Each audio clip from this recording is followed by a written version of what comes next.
Federal Communications Commission has determined the following content to be emotionally harmful. Funny things that you think's funny aren't funny.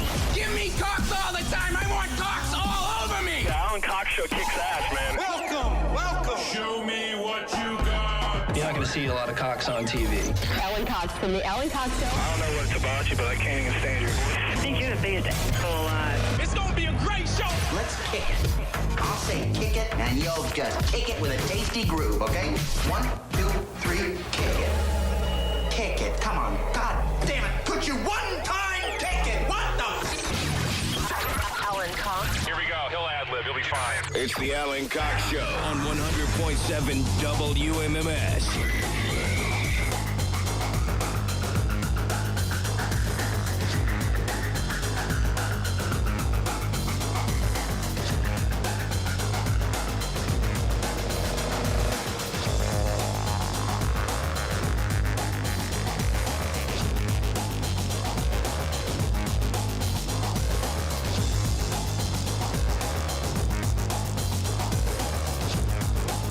Okay, what's going on, guys? Good afternoon. Hi there. Greetings, salutations, and all that. Back live today. My name's Alan Cox. Thanks very much for being here. Say hi to Rob Anthony. He's here, too. You said my name wrong, Alan. I'm sorry. Did you already forget? No, I'm sorry. That one day off, I know. It's Rob Lecoq. R. Edward. R. Edward Lecoq. I think I'm sticking with that now. Like famed game show host Peter Marshall, whose given name was Lecoq, and his son, Pierre, a baseball player. Lecoq. Lecoq. Cat's back in Studio G. Hi, everyone. Hello. Happy Friday. You got big plans for the weekend, Katarina? You know, we're out all next week. I'm going to be in Florida all next week. So we're all gone. What are you going to be doing while I'm gone? Are you going to see the boyfriend?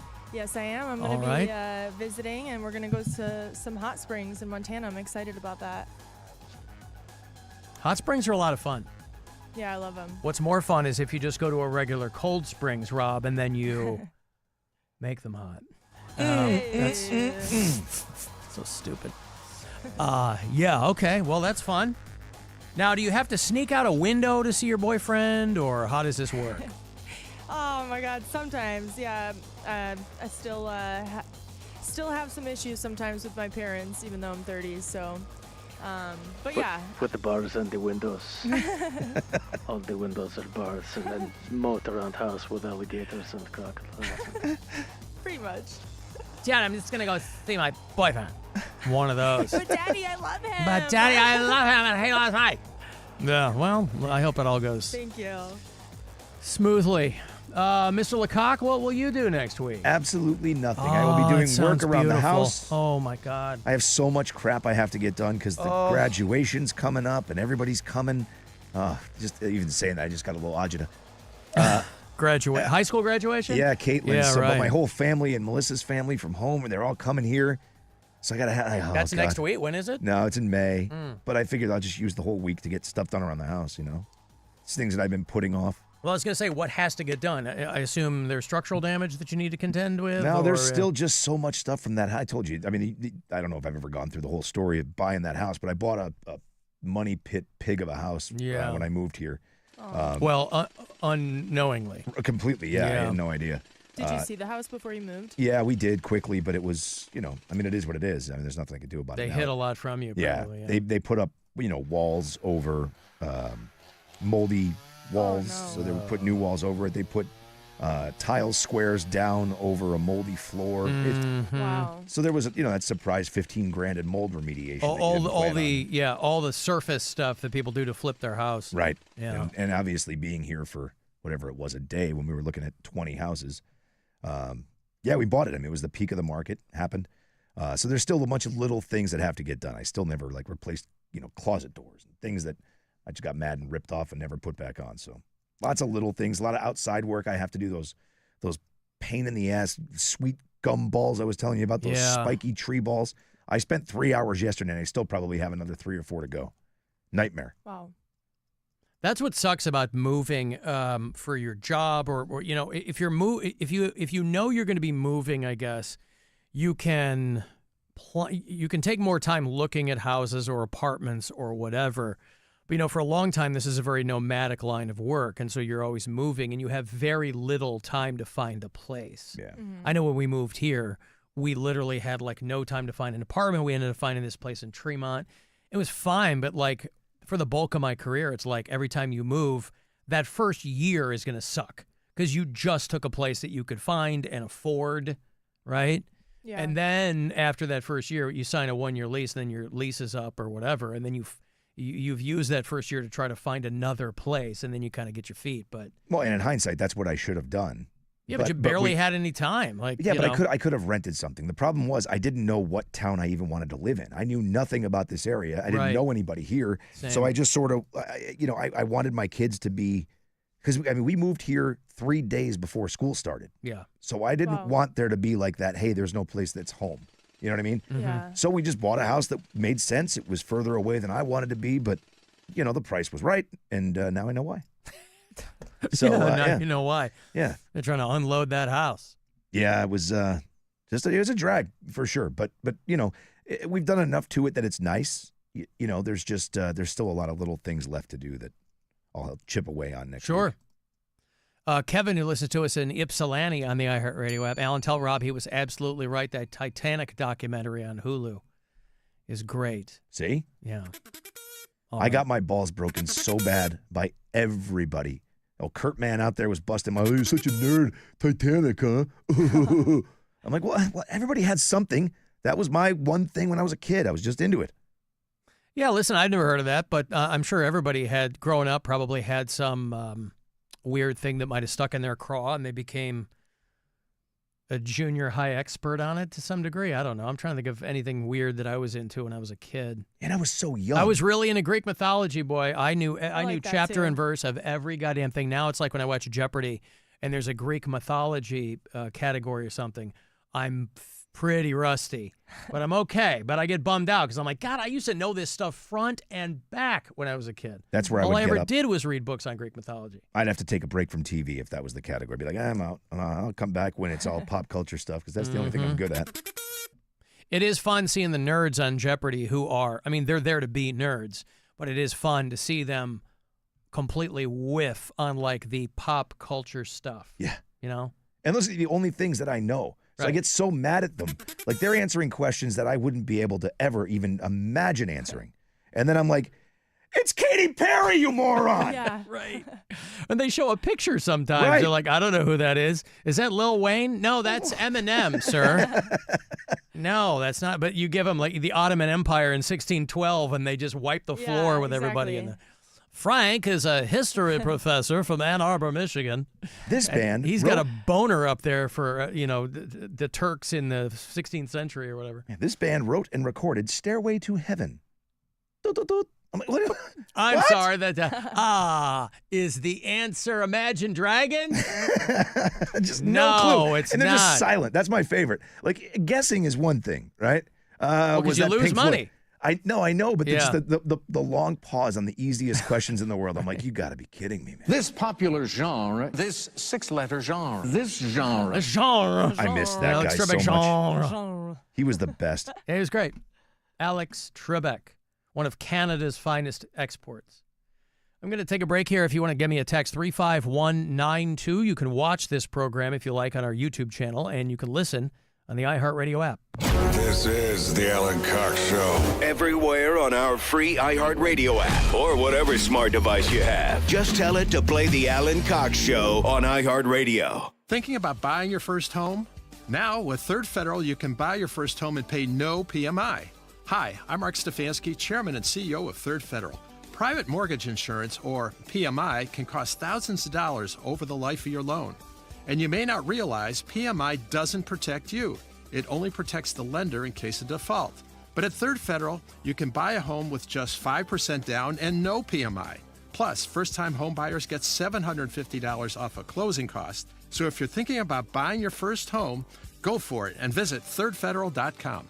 even before you find a home. Lock in 6.75%, APR 6.81% on a 30-year fixed-rate purchase mortgage. Visit thirdfederal.com or call 1-800-3RD-FED today. APR reflects 15% down for $350,000 loan amount. Rate requires automatic payment program and is subject to change. Restrictions apply. See conditions for closing cost coupon at thirdfederal.com/FTHB. Equal housing lender. Chris Marhofer here from Ron Marhofer Chevrolet, where this April we've got 300 vehicles in stock, tariff-free. So buy now and save later. Right now, drive home a new Equinox for just $299 a month for 36 months. But hurry, these deals are only good for the vehicles on ground. Visit our showroom in Stowe or shop anytime at ronmarhoferchevy.com. No hassles, just happiness. Experience the Marhofer difference, and together, let's drive. 25 Equinox at $299 a month for 36 months. $29.95 due at signing. 10,000 miles per year plus taxes and fees. MSRP $31,080. Take delivery by 4/30/25.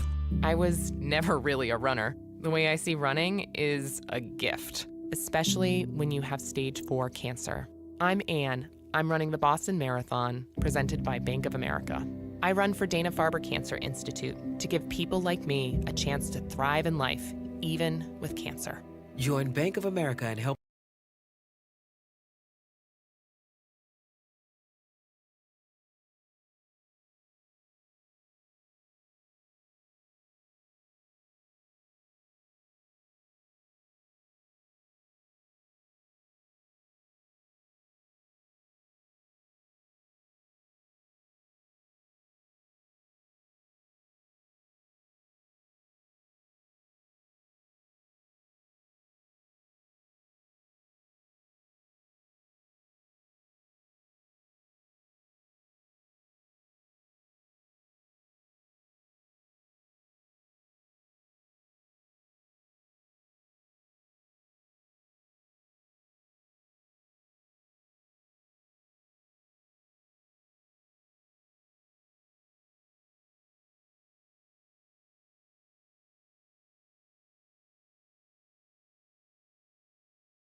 you can never make more time.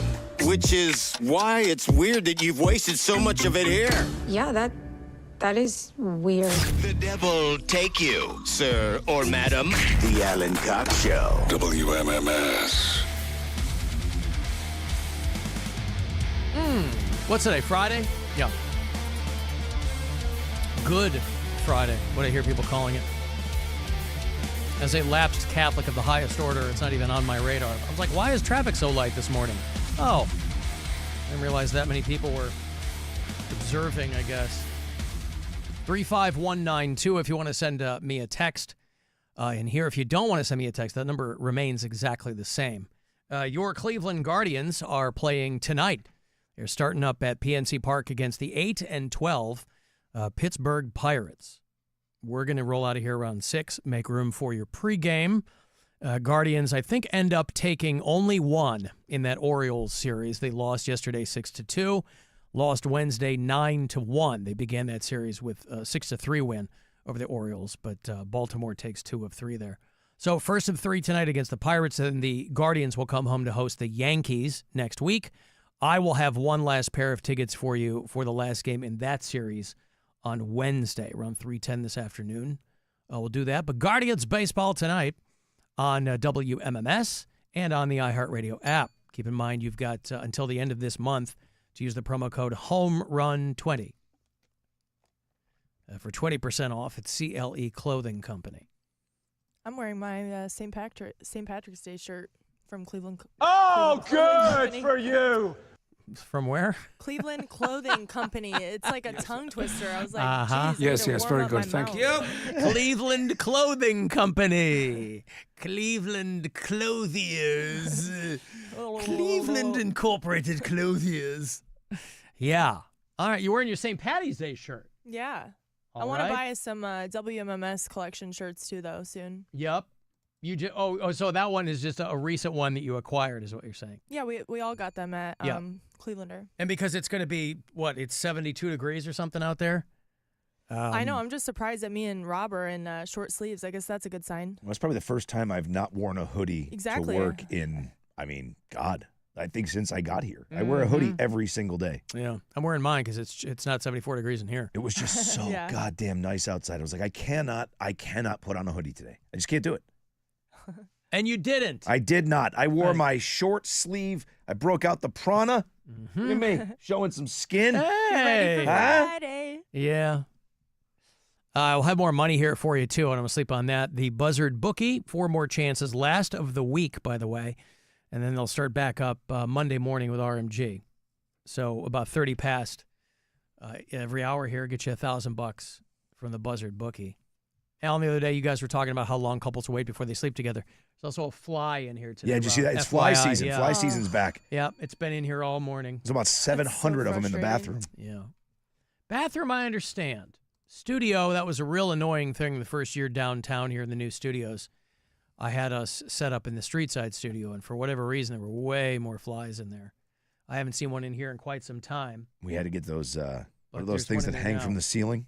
The fly strips. The fly strips. Yeah, that was great. Yeah. That was cool. Alan, you guys were talking about how long couples wait before they sleep together. My husband, somebody had texted, I don't know how we got on the subject, but somebody, the one that jumped out at me was the text from the guy who said that he had waited months before. Oh, I know what it was. It was when Stansbury accidentally sexted you. Yeah, accidentally. And somebody texted me and said that he had been seeing some girl for months and they hadn't done anything, and he had texted who he thought was a friend about how she wasn't putting out, and he accidentally texted her. And they still went a few more months, and he's like, nothing ever happened, but whatever. So this person, my husband and I fooled around and did everything but sleep together 8 months before we even started dating, and next month we'll be married for 11 years. For context, we slept together for the first time 3 weeks after we became official. Now, this has Seventh-day Adventist written all over it, but, I would need a bit more context for that. I don't know who people are trying to impress with all this, I mean, I guess people take it as her point of like, we'll be married for 11 years next year or whatever. That's somehow validation for they did it how they did it and it all worked out. And that to me seems completely coincidental. I mean, mazel tov, good for you. but I don't understand the doing everything but for 8 months. I don't. Before we even started dating, and then after we became official. Official? What? Yeah, but Was this high school? You heard from someone during that when we were talking about They became it on official Wednesday. and then waited another 3 weeks. Right. After 8 months. We banged on the first date and we've been married for 30 years. Okay, cool. There's different stories for everyone. No, I get it. I'm incessantly curious. Oh no, I'm not saying you. I'm saying in general, like everybody, Yeah, it is. Everybody's got there's a key for every lock. I understand. I don't even remember that stuff. I swear I know that sounds really bad, but like I know my wedding anniversary. I know that we started dating in like 2003 in March. But that's all. Like I couldn't tell you how long I waited. I couldn't tell you how many dates we went on. Well, you notice this is the wife texting me, not the husband. Right. That's why she's got all the data points here. Yeah. But can you do that? Like, do you know how long it was for you with relationships? I mean, well, people I dated, you mean? I mean, I'm a big believer. There's a chemistry there. There's an alchemy, right? There's changing lead into gold when you're dating people and you at least know you've developed some affection for them. I'm not talking about, if you got a pal and you're banging it out occasionally. I mean, if you're dating somebody and you realize that there's something happening there. I'm a big believer in whatever those chemical reactions are with people. And you don't need 8 months to figure that out. So that's a construct. These are two people who go, well, we're going to wait. That's fine. That's up to whatever. See, but I don't understand the whole, that smacks of Jesus camp to me. And I could be way off, obviously, with what little information she's given me. But the whole, we did everything except that. Why did you do everything except that? I agree, because I think mouth stuff is way, way, way more than that. But you know what I mean? But why do that? You can incorporate all of it. I agree. Together. Yeah. I'm just saying, if you're willing to do all of those other things, everything but means a lot of stuff. That's why it smacks of Jesus to me, because of all the girls at Brigham Young University. You're saying save that front spot. Who can't take a normal crap for the next 10 years because they thought that was keeping them pure in college, right? Those stories are myriad, of Jesus camp girls. Yeah. So, whatever. I'm happy it worked out for you guys. But people are certainly proud of those stories. And I'm just incessantly curious. I'm always interested in when people offer those kinds of stories, where they're coming from. I waited months before sleeping with my former girlfriend. First time we did it, I got a nosebleed and bled all over her. Whoops. And we still dated for 10 years. She punched me in the face during it, because that's how I like it. He's like, I was down there and I didn't realize it was the 28th of the month, but she convinced me that I had gotten a nosebleed. Go Red Wings.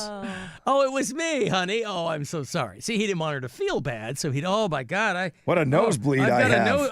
How did I get this nosebleed all over my face? Yeah. Okay, so the wife says I was interested in him first, and I had this rule, or I wouldn't sleep with a guy if we weren't in a relationship.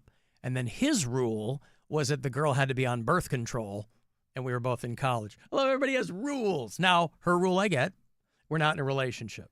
But then there has to be a demarcation point, right? You have to go, are we in a relationship? It's like the young, again, this goes back to Jesus, as so many silly things do, are the people who are like, get married at 17, right? It's not because they want to spend the rest of their lives together. It's because they want to get laid. Yeah. They're like, I don't have sex.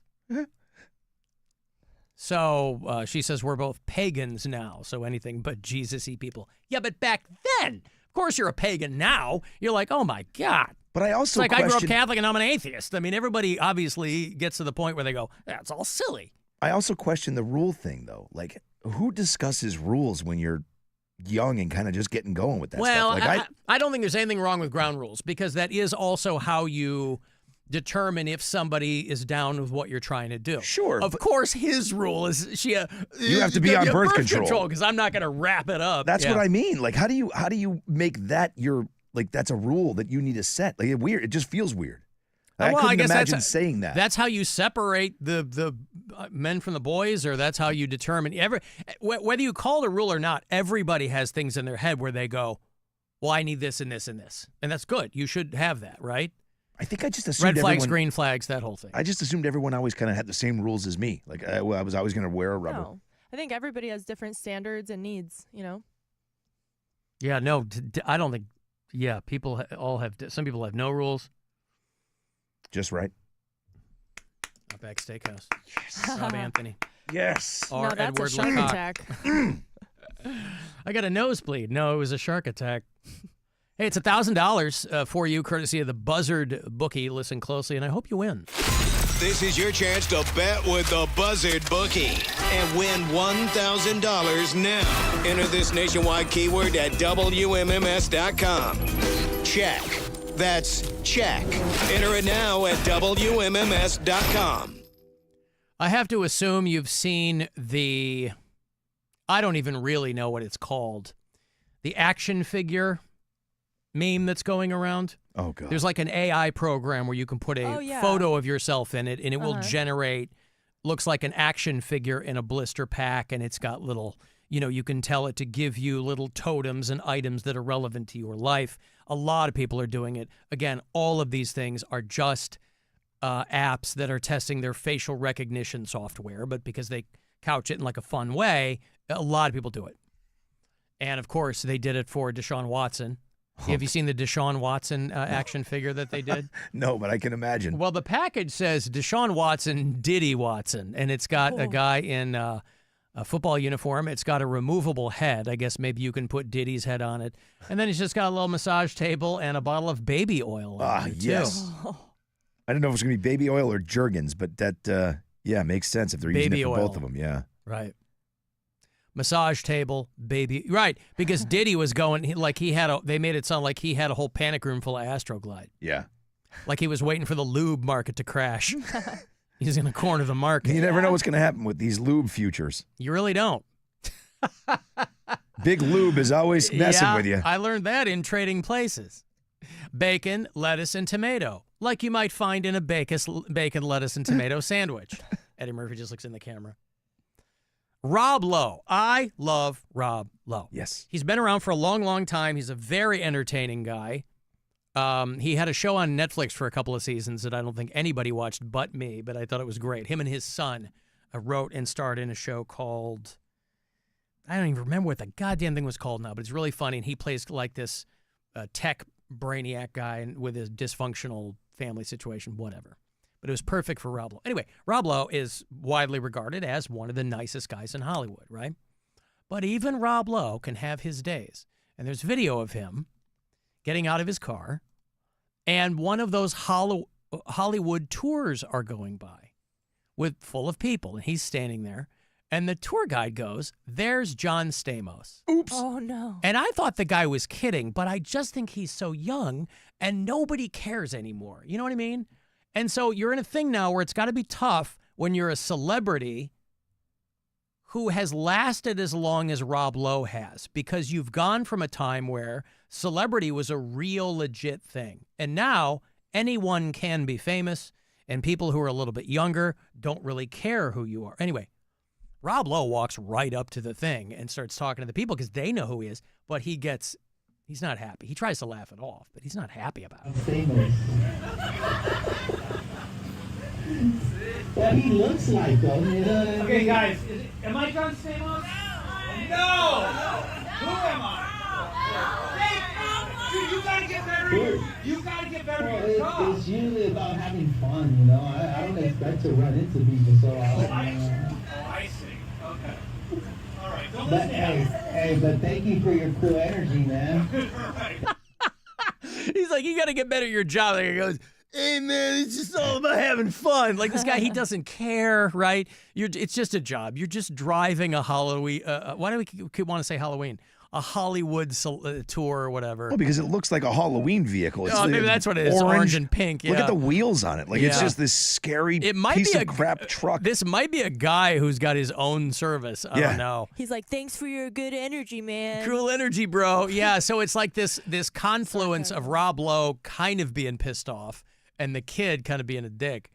But because I thought for sure that just because his son is always like punking him online, and maybe they will determine that's what this was, but it didn't seem like it. But even Rob Lowe, who still looks great, by the way. Yeah. Oh, yeah. Still got all his hair. Yeah.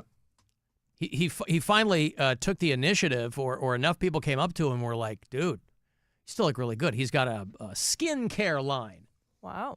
And, I am very disciplined, Rob, in my skincare regimen. Mm-hmm. And this is not some new development. I've been doing this for decades. I am, too. It's why I have my face is like a baby's ass. Mm-hmm. Very, very regimented myself. Skincare regimen. That's right. Yep. I've never tried any of Rob Lowe's products, but Irish Spring on every piece of skin I have.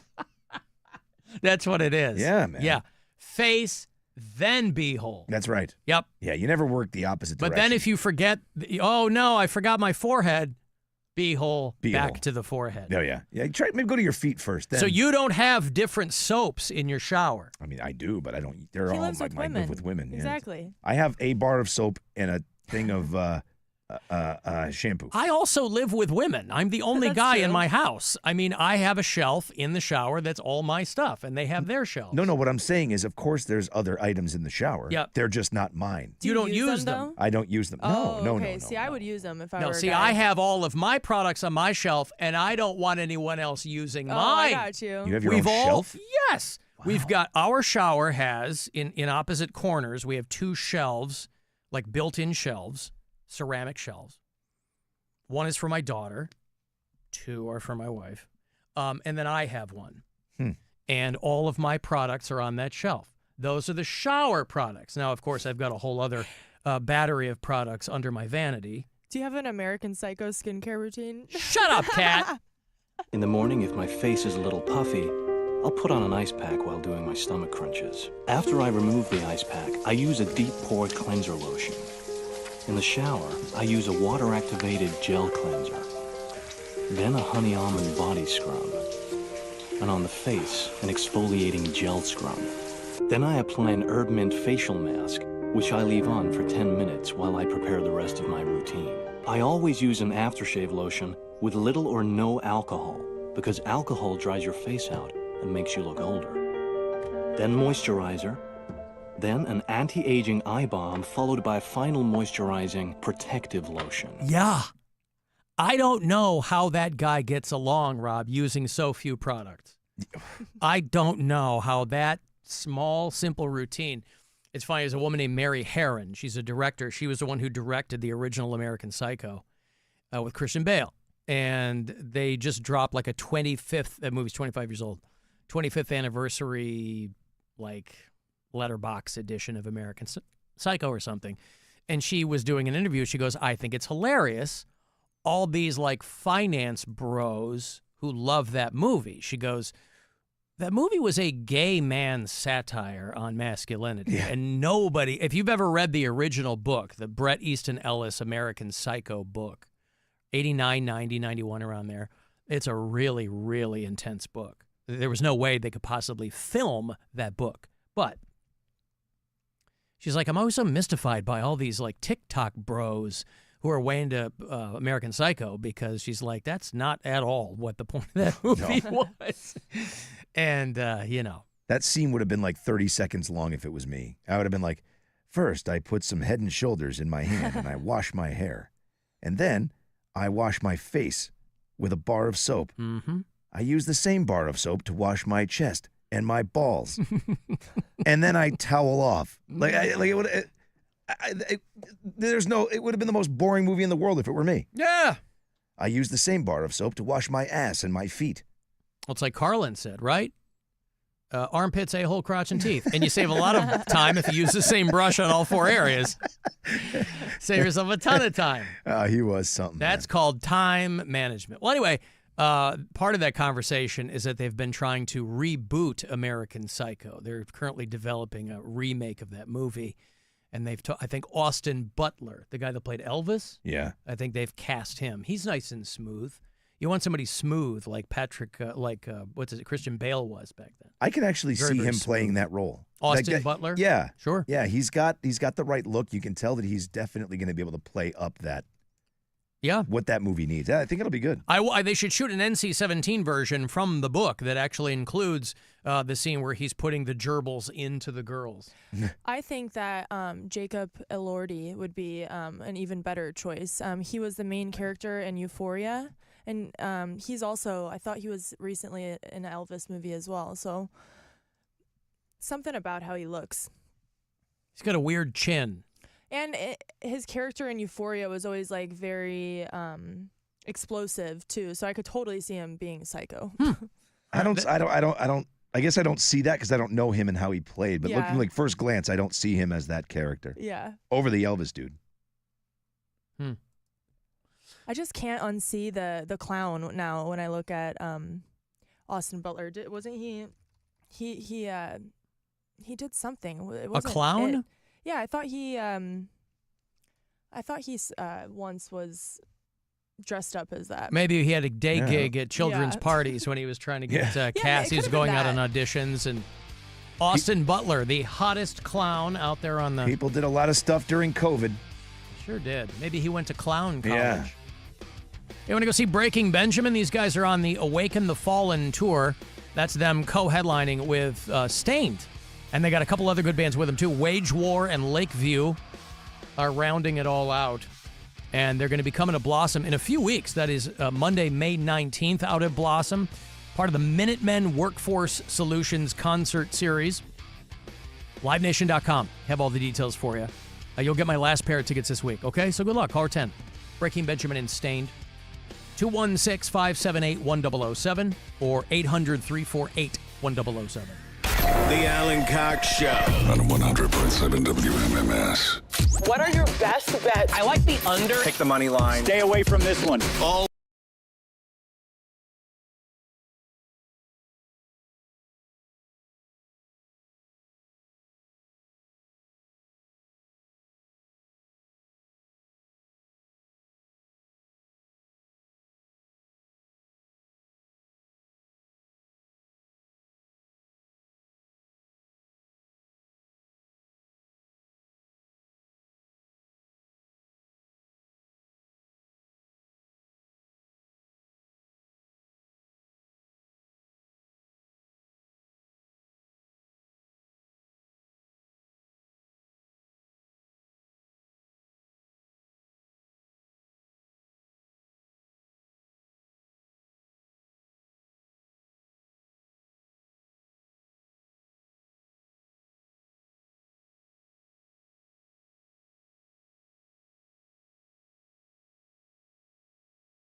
turning me on and allowing me to spend this time with you. I hope I can turn you on. 216-578-1007 or 1-800-348-1007. People were asking me in the break what accessories the Alan Cox action figure was going to have, and I guess I hadn't really thought about it. Everybody's seen that action figure meme. We're talking about the Deshaun Watson one that went viral. The baby oil and the massage table and the interchangeable Diddy head. I don't know what mine would have. Squeezy salad would be in there. Headphones and squeezy salad. Well, that is the low-hanging fruit. I Mountain don't know. Dew. I mean, I would say there has to be a Mountain Dew. Yeah. a Mountain Dew. Yeah. Cashews. You know, it's funny you say that since I've got a tin of cashews right over here, Kat. There you go. Yeah, there you go. Planters. Cashews. Yep. And I haven't had them in a while, by the way. So Kat's she's zoning into something there. The algorithm is always talking to us. Yeah, I had a couple of cashews before the show today. I didn't want to overdo it. I'm in here with you every day, and I've never seen that. Never seen what? That thing of cashews. Well, I haven't had one in a while. But it's just so funny that she mentioned cashews when I had a few before the show. I subscribe to the Larry David method of consuming cashews. A few at a time, so as not to overdo it. Alan, your action figure would have crabapple tossing action. Yeah, listen, I was whipping some crab apples through windows as a kid. Alan, how is it that Rob Lowe has never been named People's Sexiest Man Alive? Is that true? I thought he was. I'm sure. I would think at the height of his powers in the 80s, he would have been. I mean, wasn't Paul Rudd, with respect, I mean, he's not a bad-looking guy, but Paul Rudd is not better looking than Rob Lowe. He's never been named People's Sexiest Man Alive, but he has been recognized as the 14th sexiest man in Santa Barbara County. Oh, no. Imagine 14th. that. No wonder he's mad that people, I bet Stamos, I wonder if Stamos was ever named People's Sexiest Man Alive. He was featured in a Sexy at Every Age spread. Oh, God, that's low, an insult literally. that they think is supposed to sound like a compliment. Yeah, exactly. People are giving me all my accessories now. Chuck Taylor's, chicken tendies, lip balm. Yeah, I got my lip balm over here, too. See, this is how, I tell friends of mine, Rob, I go, I'm nothing if not predictable. There is some comfort in my predictability. As much as I'd love to be a wild card in a lot of different situations, I'm pretty predictable. Of course, a lot of the people in this audience, not all of them, of course, but a lot of these people, they spent the last 15 years with me here. Mm-hmm. They've figured out a couple of things about me. Not least of which, because I'm talking about everything all goddamn day. Don't forget the ballpoint pens. Shut up, Kat. The ball. No, I'm stupid that way too. I purchased so many boxes of ballpoint pens because I was trying out different thicknesses and widths. I needed to get the girth of my ballpoint pens just right. And I reverted back to my Papermate Fine Point, which is basically just a glorified marker. I'm still writing with my $20,000 Mount Union pen. I know you are. I know. Rob's got... He's very hoity-toity when it comes to pens. We've talked about this. He's hoity-toity when it comes to his caviar, and he's hoity-toity when it comes to his pens. And those would be Rob Anthony's. When they render the R. Edward Anthony Lecoq action figure, that's what would be in there. It would be his $20,000 pen and a tin of caviar and then a tiny bar of soap that he uses for every part of his body. Every piece of my body. Every single piece. And gin. Gin. I think, we've established that I'm just a drunk, so I think it would basically just be like a little bar. Except bar it's Friday! Oh, yeah. Tonight's the night. I'm already planning, yeah. The immortal words of Rod Stewart. Sitting here going, I could start while I was on the air. How many hours until we're done? It would be because so better for my schedule if I could start in like the 5 o'clock hour, but that's 5 o'clock somewhere. Oh boy, yeah, People love that. I'll be professional, I guess. Alan, your action figure would have a used condom that you tied off and put back into the wrapper. Yeah, listen, you throw them all out there. There's no shortage of accessories you could ascribe to me, but I think you'd need the safety bell. first is what. What's that? I think you should have the bell. I think the bell should be with you. The bell. Yeah. Well, I do take, all the other things I pack into my locker each and every night when I break down this studio from the utter broadcast excellence that has taken place here the prior 4 hours. All the other accoutrement here I put into my locker, but the bell, take with me everywhere I go, Rob. You should. Put it on the dashboard of my car. For a while my horn wasn't working, so I just go, hey, hey. You also know you're merging into me. You also never know if you go to like the meat department in a grocery store and the bell's missing and it says ring bell for service. You've got your own. There's always a plus to having it. Mm-hmm. Deli. Excuse me. Well, yeah, that's why it helps, because I'll take it to places where there is no bell and I'll just set it up there and I'll just go, hello, is anyone here? Yeah, exactly. Like at a convenience store. Like, sir, I'm standing in front of you. I can see you. Oh no, I understand. I like to have the bell. I put it at the self-checkout aisle. Is anybody around here going to help me? I'm checking out cough syrup. You better come up and card me. Or the post office. Now, that would be a good one. Yeah, but those post office bells are always working because they're in the wall. Mm-hmm. Oh. If the person is not behind the counter, the bell, it's like a doorbell. It's not like a hotel bell. It's a doorbell in the wall, and they tell you, hey, ring this to call the attendant. Because they want to be back there hanging out. I'm talking about like these slow posts, like the one downtown here in the arcade. Yeah. You ever go over there? There's never anybody in there, and there's never anybody visible behind the counter. I just make a beeline for the bell because they're not going to be standing there. You just go over, ying. And they're asleep. Well, good for them. That's what I mean. That's kind of like career aspirations. Feet up. Yeah. Dress for the job you want. You dress for the job you want. I go right over there. Sometimes I'll hit them with the Taco Bell, Robbo. Yes. Now I want Taco Bell. I'll ride my bike in there, and I'll wake them up that way. And you can also train your dog, like Pavlov. Mm-hmm. There's a girl who went to college on a Taco Bell scholarship. Wow. Nice. Taco Bell will ask you if you want to round up your change. A lot of places do this now. This is the equivalent of we're not going to pay our people anymore. Although, you know what? You can't really level that criticism against fast food places anymore because most of those places now are paying. They're paying up. They're paying up. Yeah. And that's why some people get so mad. They're like, Crimson Price is this girl, and she went to school for free from the Taco Bell scholarship. I am graduating college completely debt-free because of Taco Bell. If you work there, you can apply to get a scholarship. It was, what's your name, your GPA, and then all you had to do was create a 2-minute video talking about what you would do with the money. In total, from working at Taco Bell, you only had to work 6 months. I received $40,000 just from you guys donating your change every time you go to order. Every time I'm in that Taco Bell drive-thru, I'm like, yes, I would like to round up my change. I mean, that's pretty nice.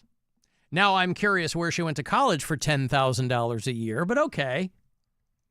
If 40 grand covered the whole nut? Well, maybe like a local community college or something. Yeah. Crimson Price is her name. That's pretty badass. She went to East Tennessee State University. Oh, there you go. Yeah. Crimson. Crimsyn. All right. Yeah. Granted the scholarship her freshman year amounting to $10,000 and continued renewing her funding during all 4 years of college. I wonder if you had to study fast food management. Hospitality, what is that? Funded her bachelor's degree from East Tennessee State University using Taco Bell's Liv Moss scholarship. And yeah, she was only there for about 6 months. And the manager was like, hey, you're no dummy. You want to go to college, you should look into this application thing for this scholarship. And she did. She received her first scholarship award during a get-together on Zoom, March of 2020. Imagine you're starting college. A lot of kids were starting college right as the world was shutting down. And she opted to stay in state. That's what made it much more affordable. her hometown of Athens, Tennessee. So she went to East Tennessee State University. And I guess it doesn't really matter what she studied because she's coming out with no debt. Yeah. You know, the big complaint people have, nobody really complains about having student debt if they got a job in what they studied or if they know that their earning potential is much higher. You know, if you went to school for some arm of medicine or something like that, you're going to get a job that's going to be relatively commensurate with, you know, student loans are a bitch. You're going to have way more of them. But it's the people who are like, I spent $100,000 to get an art history degree. Yeah, you're never paying that money back. No wonder it's like a millstone around your neck.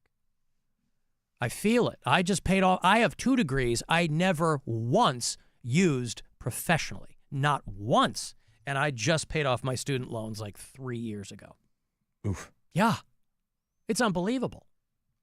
You never even think that far down the road. You just spend your adult life paying student loans. Woody, are you calling to tell me that you too went to college on a Taco Bell scholarship? Well, I don't know if you'd call it a scholarship, but I've eaten my fair share of Taco Bell. I mean, you are a guy who, when I think of somebody who's out there living moss, I always think of Woody. Yeah, that's why I'm calling in, because I had such a craving for Taco Bell yesterday. I got done with work, and I went and bought a 12-packer for $23 now. I ate 9 tacos yesterday, Alan. Jesus. Why? Because Jen ate the other 3. 9. Oh, I see. Yeah, you ate 9. 9. You're trying to say you would have eaten the whole dozen. I was pushing my limit with 9. And, but these are just like regular OG tacos, right? There's nothing. You could probably do 9 of those. They're kind of small, yes or no? Yeah. They're not Taco Supreme or anything like that, but yeah, the sound effects are exactly what they turn out to be. Yeah. But yeah, it was yesterday was 9 tacos from Taco Bell, and I only get a craving for that kind of stuff every once in a while. But when I do, you know, it's got to be tough. It's got to be tough to be a dining establishment that is so closely associated with gastrointestinal distress. Mm-hmm. I mean, on the one hand, like Taco Bell has like a lot of cred as far as like marketing goes, and they've always found very interesting ways to do what they do, and they, you know, but people, the jokes are they write themselves, and it's got to be weird. Like if somebody were to mention McDonald's, any other fast food chain, you don't automatically associate them. They're not like a joke in that way, whereas somebody says Taco Bell and everybody goes, whoa. Yeah. Even though people love it. I haven't had it in a minute, but it's delicious. It is delicious. I would tell you, it's awesome. You know, awesome once in a while, and you know they're not pulling any punches. You know, they're admitting what they are. Yeah, they sure are. Yeah. Well, but that's what I'm saying. But I think to their credit, they've never leaned into that. You know, a lot of things, if they get a reputation for something, they lean into it. They go, yeah, you can do something else, but we do blah, blah, blah.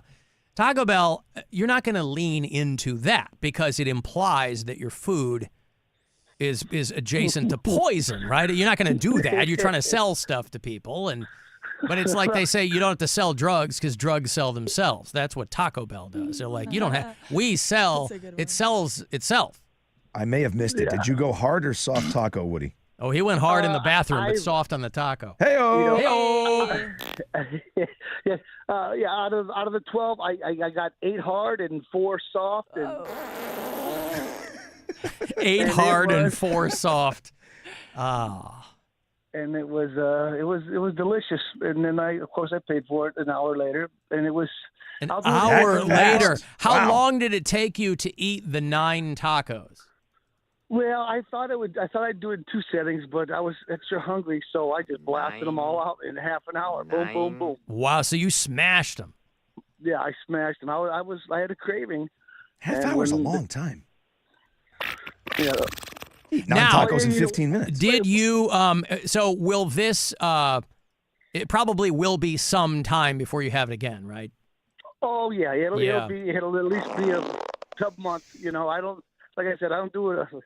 I'm not hitting it every day like some people eat fast food every day, and I do not understand how that's even right. I don't know either. Like if you're 16, yeah. 17, I get it. But like dudes that are, Yeah, every day is a giant sack of food. That's every day is a crazy. fresh hell for Woody after 9 tacos. Hey, you guys have a great weekend and, All a right. happy Easter. All right, man. I'll see you Yes. soon. All right. There's Woody. Thank you, Woody. 9 tacos.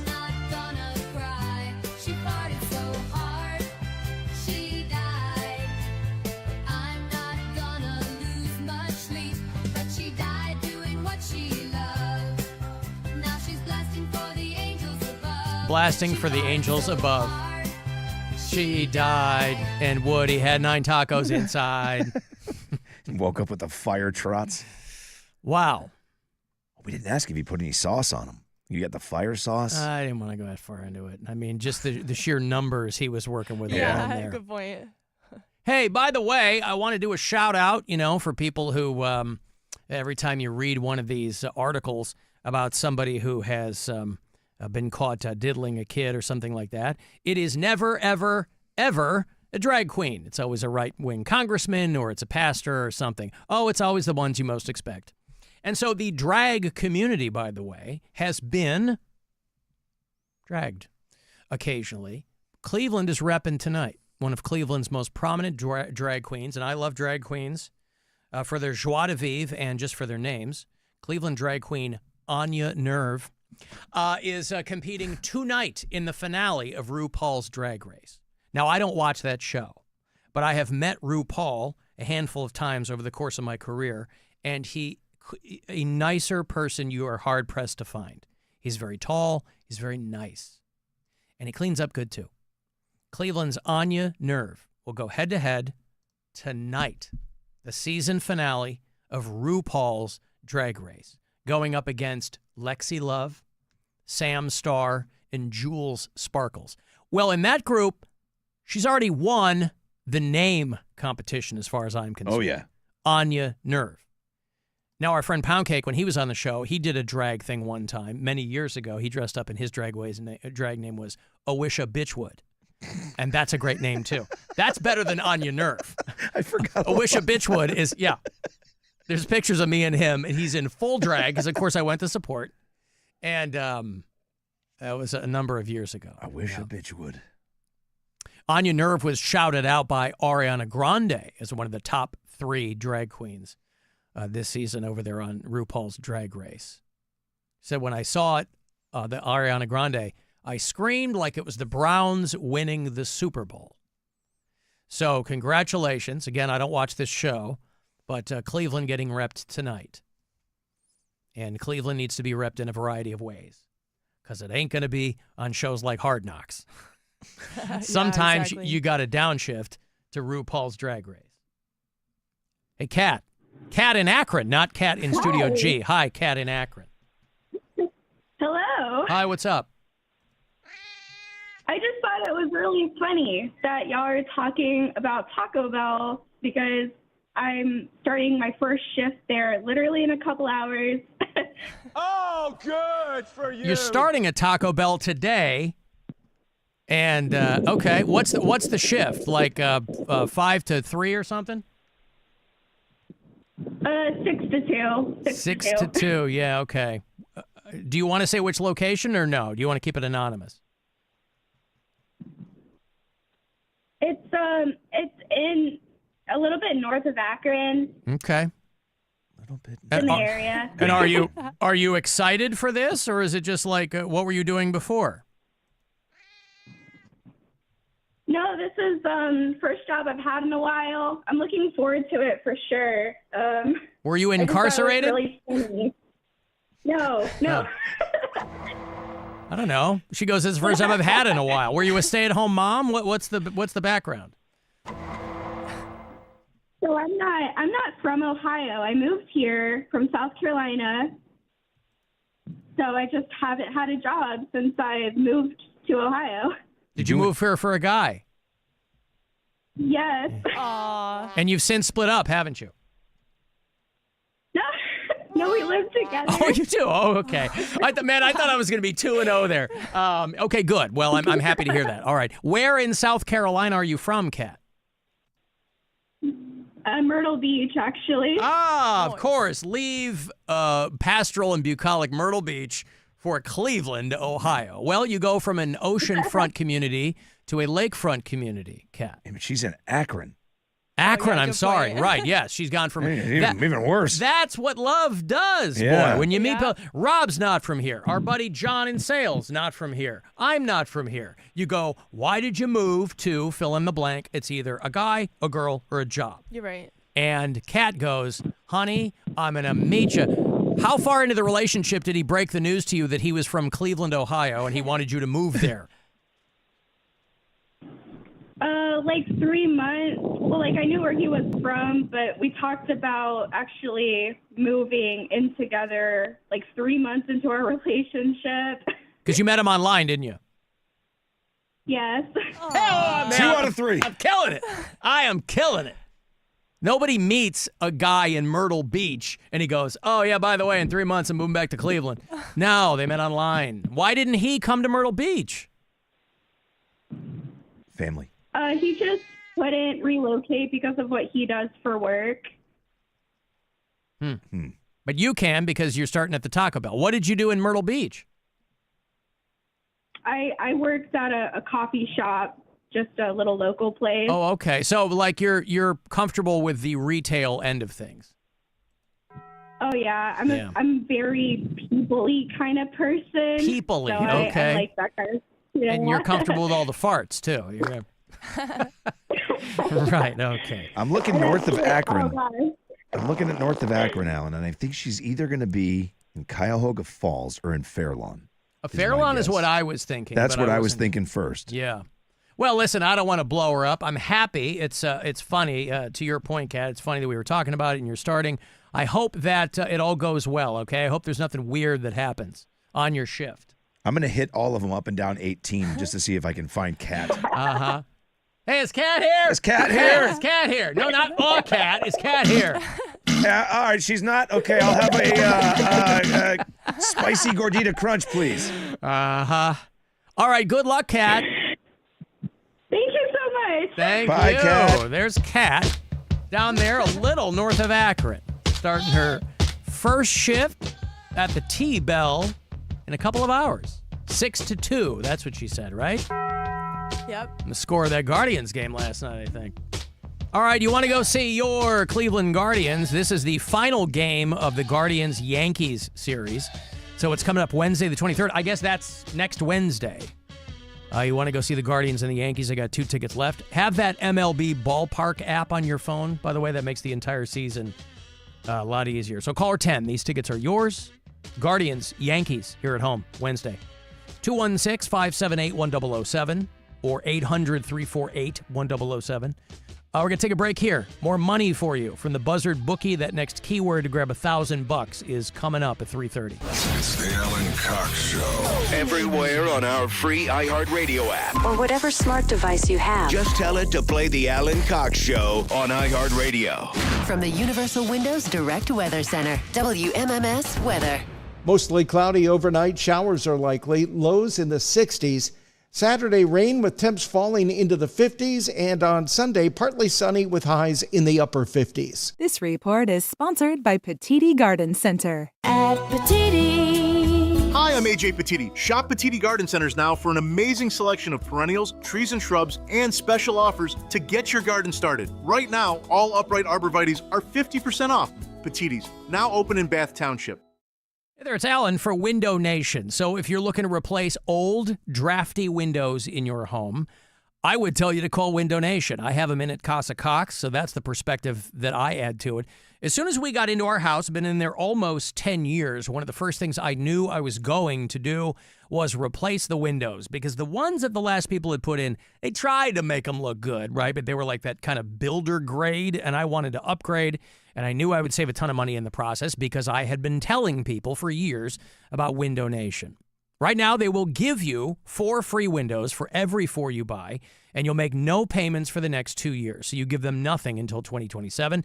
If you want to start at windownation.com, you can do it there. You can easily get yourself a fast, free estimate. If you might have a few more questions, you can call and talk to somebody, 866-90-NATION. Just make sure that you give them my name when you talk to them. But they're doing this through the end of the month. If you decide you want to redo your whole house with Window Nation windows, they'll throw in a free entry door on your order as well. 4 free windows for every 4 you buy. There's no limit on that. And no payments for 2 years. 866-90-NATION. Say Alan Cox was talking about it.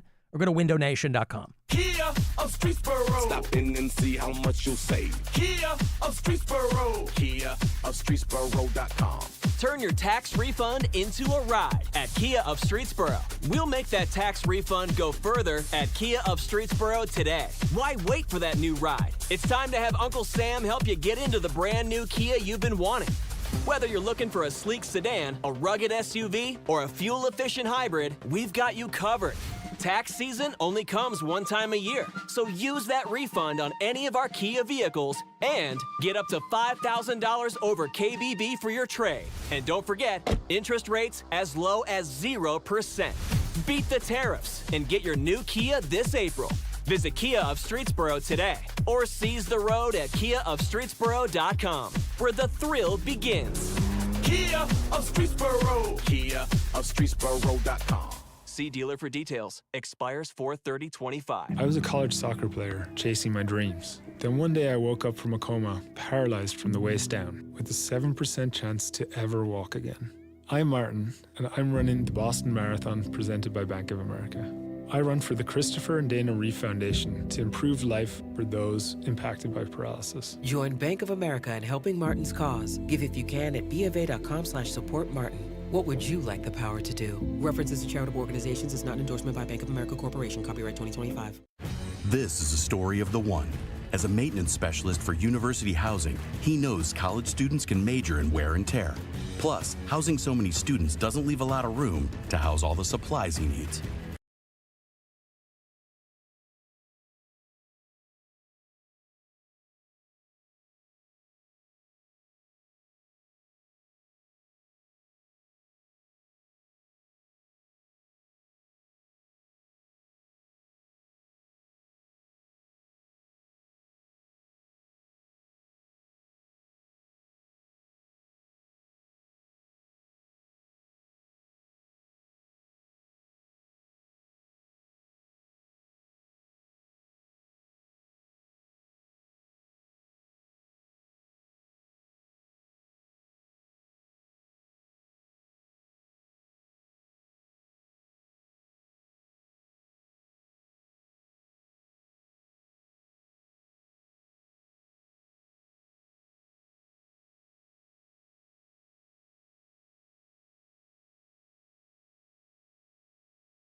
7th at KeyBank State Theater. Get tickets at PlayHouseSquare.com. Here's what's trending now on the new and improved iHeartRadio app. Okay, don't freak out. Chappell Roan is here, and she is unfiltered on Las Culturistas. I gotta warn you, there is no topic off limits. Plus, Kate Cassidy breaks her silence on Purpose with Jay Shetty. She talks about Liam Payne, and it's an episode you do not want to miss. Plus, Amy Lou Wood drops by On Air with Ryan Seacrest, and she says she felt pretty ugly after learning her casting process for White Lotus. Explore the latest. Open the free iHeartRadio app and see what's trending now. Flowers wilt. Loved ones pass. Memories fade. But this thing just seems to go on forever. The Alan Cox Show. On 100.7 WMMS.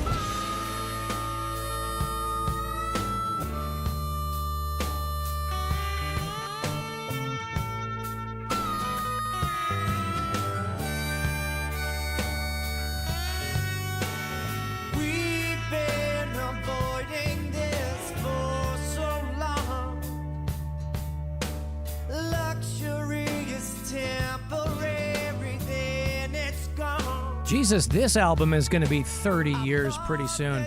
Oof. Right? Three Snakes and One Charm. A song called Good Friday from the Black Crowes. I love that record. I never hear anybody talking about Three Snakes and One Charm, but I think that might have been the one like right before they split up. That's because everybody's still so focused on Shake Your Money Maker, right? Like that's been always the one people talk about. I guess so. They were 4 or 5 in by the time Three Snakes and One Charm happened. But yeah, next summer, I think it's going to be 30 years old. Oof. That stings a little. That's crazy. I mean, in that amount of time, the Robinson brothers went from hating each other and radio silence. Their drummer became quite an accomplished sports radio host down in Atlanta. Steve Gorman did a radio show for quite some time. I don't know if he's playing the drums on the reconstituted Black Crow stuff. I don't know if they all kissed and made up. I don't think so. I think it was just the two of them. Okay, Chris and Rich Robinson kissed and made up, yeah. But yeah, Three Snakes and One Charm. Good record. And then Amorica was the one before that. Anyway, Black Crows.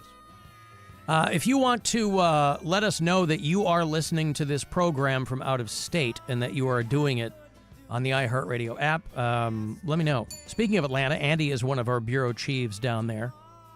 Cynthia listens in Surprise, Arizona. Colleen's in Santa Fe, New Mexico.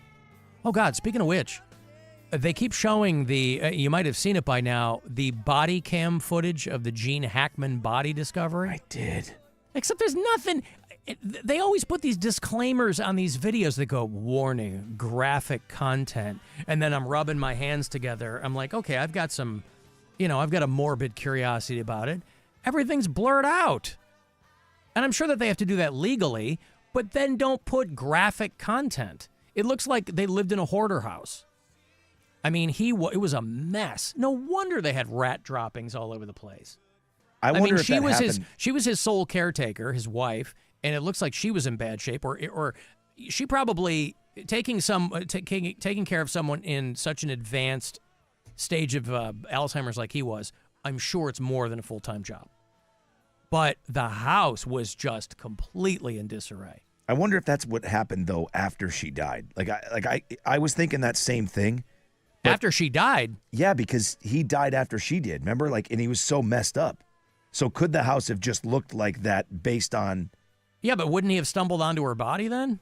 I mean, yeah, but again, it looked like rooms had just things stacked. That stage of Alzheimer's though, would he know that she was dead even? That's what they were saying, right? Like he may have seen her 50 times laying there and had no idea. Woof.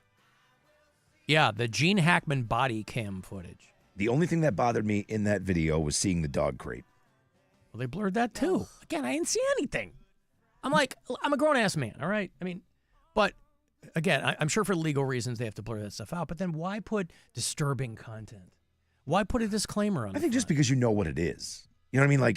Yeah, that's why people are watching it. But you can look at it and understand what you're looking at. You can tell that thing that's blurred out on the floor is his body.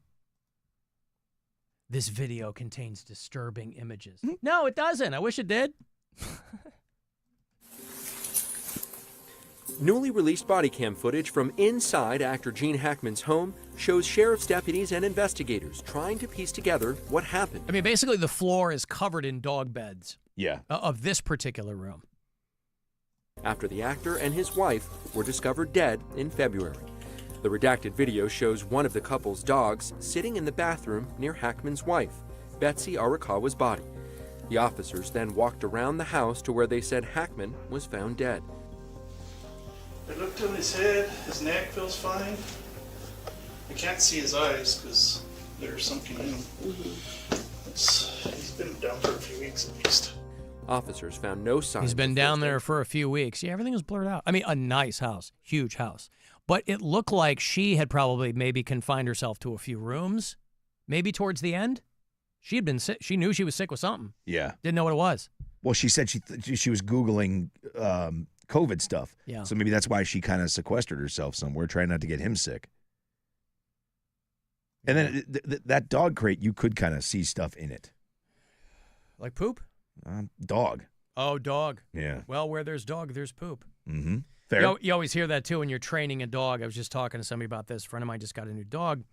And I was talking about, when you're training a dog, they'll tell you, well, a dog will never poop where they sleep. That is complete and utter nonsense. Yeah. I remember when we got our dog, she just turned 14, but we were living in Ohio City when we got her the day after she was born. And so we were crate training her and putting her in the thing and the whole thing. And I would wake up in the morning and we put her in a crate that was much bigger than she needed, but we wanted to give her a little bit of room to move around. I would open that thing. She was covered in crap. That's why.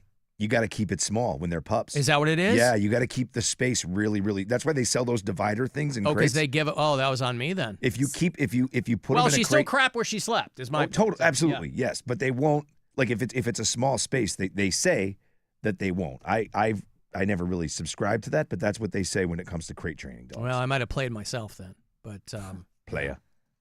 You played yourself. Play, Alan. It sounds like you were disturbed. It wasn't graphic enough. It doesn't sound like it. I'm disturbed. It wasn't graphic enough. I'm not disturbed. I'm just saying, don't give me the 4th grade disclaimer when you're not going to show me anything. Disturbing images means there's a body. It's like because they do that all the time now. They'll give you these disclaimers, man hit by train. Warning, this footage is graphic. And then everything's blurred. Or the person, for people who are on their phones and filming every goddamn thing that happens now, I can't believe how bad a lot of people are at framing shots when they're filming. Right? People are like, they're like pointing to the ground and then they're up and what are you doing? There's one thing that's happening and it's right over there. That's why you're filming. Because you're going to throw it up on World Star or whatever you're going to do. I don't even know if World Star's around anymore. You're going to send it to TMZ if you're in LA. Like, that's why you're filming. Because there's something happening directly in front of you. Why are you pointing it to the hubcaps of the car? All the comments on videos like that, too, is like people just yelling at the videographer, like, you had one job and you failed. It's not, I mean, yeah, I guess. Yeah. Like, I didn't tell you to film it. You went to go film it. So at least show what's happening, yeah. Yeah. I'm out here for the good times, man. Right? I'm OG Internet. 95, 96. It was the Wild West. Rotten.com and Ogrish. And like full-on decap videos. Right? Golden age of Al-Qaeda a few years later. Now, that stuff's all gross, and that's a whole other thing. Yeah. I'm just saying that the Internet has gone as bad as people think. The Internet has gotten exponentially worse in how people interact with each other. But as far as content goes, because there's a couple of companies now that own everything online, it couldn't be further from obviously those Wild West days of the Internet. That's what a lot of people would like it to go back to, when people are just dicking around, having fun. But there's a handful of companies now that basically own everything and route everything you see through their algorithm. There's that one thing on Instagram we've talked about before. That still has some of the wow stuff to see, the crash site.